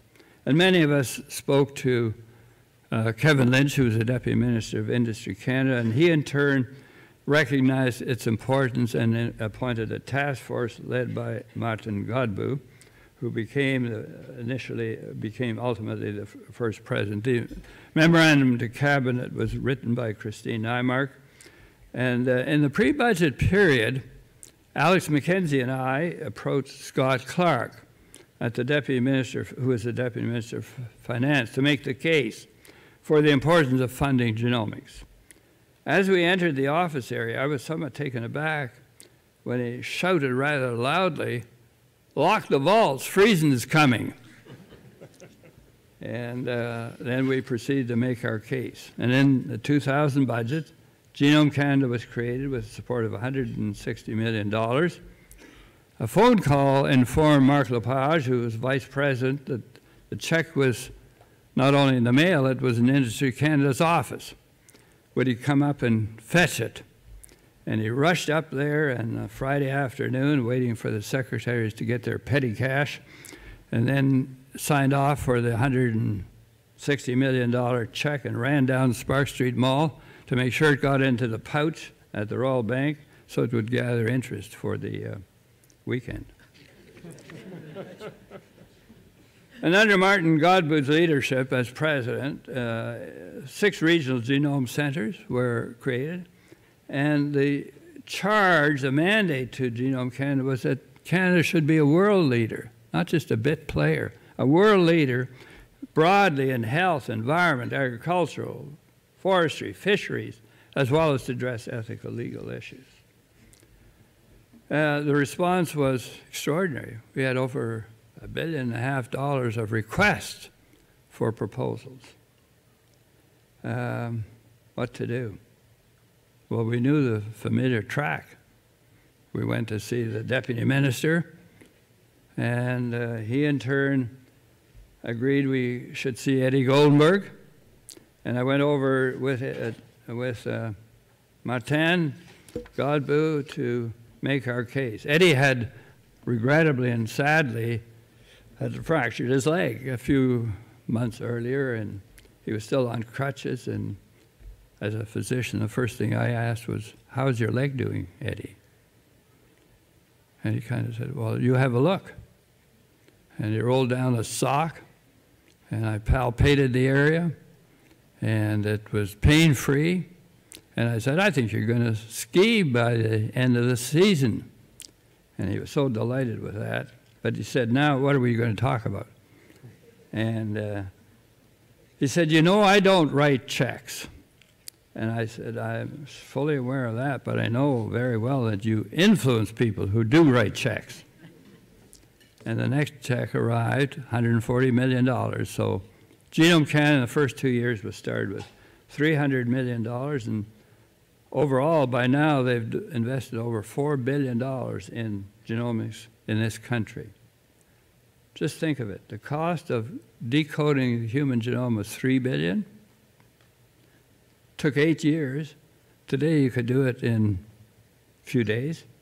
Cost less than $1,000.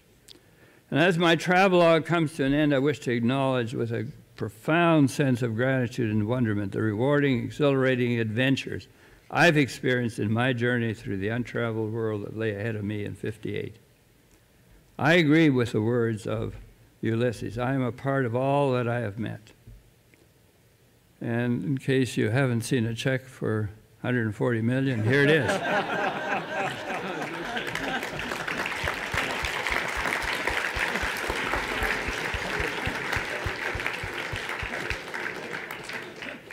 But I really do want to conclude by saying that I lived through the golden era of research funding, thanks to the Chrétien government. Imagine, all of these programs were new and initiated. They have profoundly affected the science base in this country and the ability of Canadians to compete. It's quite extraordinary. And what made it possible? Well, Mr. Chrétien once said, Canada is not a superpower, but it strives for excellence. And the one area they can strive for excellence is in research. And we must, and we should. And that was part of the motivating force for his decision to create these wonderful programs. And I might add, all of them continue and continue to be funded. So they've built a solid foundation. They've built well. I thank so many of the people who have given me their loyalty and their support. I can't mention them all, but I do want to mention my wife, who's been unfailing in her support, and my family, and all that I've tried to do. And I conclude, as I often did when I traveled, with the words of Sir Francis Drake, written in 1577. "Disturb us, Lord, when we are too well pleased with ourselves, when our dreams have come true because we dreamed too little, when we arrived safely because we sailed too close to the shore. Disturb us, Lord, to dare more boldly when losing sight of land. That's really when we see the stars." I urge all of you to look for the stars.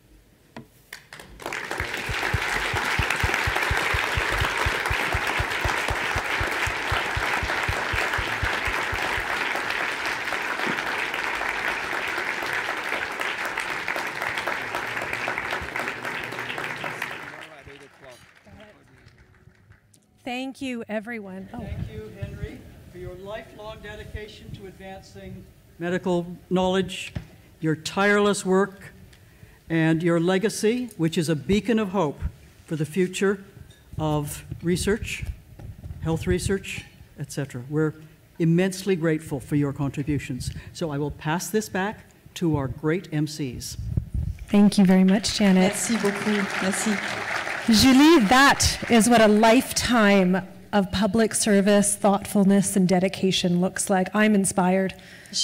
On a juste le droit de regarder le ciel après ça. Il faut qu'on soit ambitieux pour les prochaines générations. Les 7 prochaines générations, je dirais même. Oui, absolutely. For the next 7 generations, we can definitely think about what we can do. Ben, on arrive à la fin de cette soirée. Alors d'abord, on voudrait remercier tous nos lauréats, toutes nos lauréates. Merci évidemment à Mehrdad Hariri de nous avoir donné le mandat aujourd'hui, d'avoir le grand plaisir d'animer cette soirée. Vraiment, j'ai pris beaucoup de plaisir avec toi, à nous et avec tous les bénévoles, tous les employés du CSPC. Merci à vous toutes et à vous tous. Merci à nos collaborateurs qui ont fait de cette soirée un moment si agréable. Merci vraiment. Merci à toi, Julie. Thank you all for spending the evening with us. Thank you for honoring the most extraordinary people in this room who have received awards tonight. Thank you to the tireless volunteers and staff of the CSPC, the event planners, the tech staff at the back, the Weston and catering staff for a wonderful evening that we didn't even notice that we were hungry sometimes, right? Because of all the talk and Julie and I were doing up here. But thank you very much for your patience, all of you. Thank you, Mehrdad, for this opportunity to honor our colleagues and friends. Tomorrow morning, there is a breakfast session that we will hopefully see you at. C'est pas terminé. On se revoit demain. Yeah, thank you to Concordia for hosting that session at 8 o'clock tomorrow morning. Do you want to have the last word? Yes. All right. Well, in that case, we look forward to seeing you all in the hallway outside for some beverages and from catching up. We haven't had a chance to speak with all of you tonight, so yes, looking forward to that. Live entertainment as well. But this night could not have happened, this exciting, without the efforts of the fantastic MCs that we have. A big round of applause for our MCs. Merci. Thank you.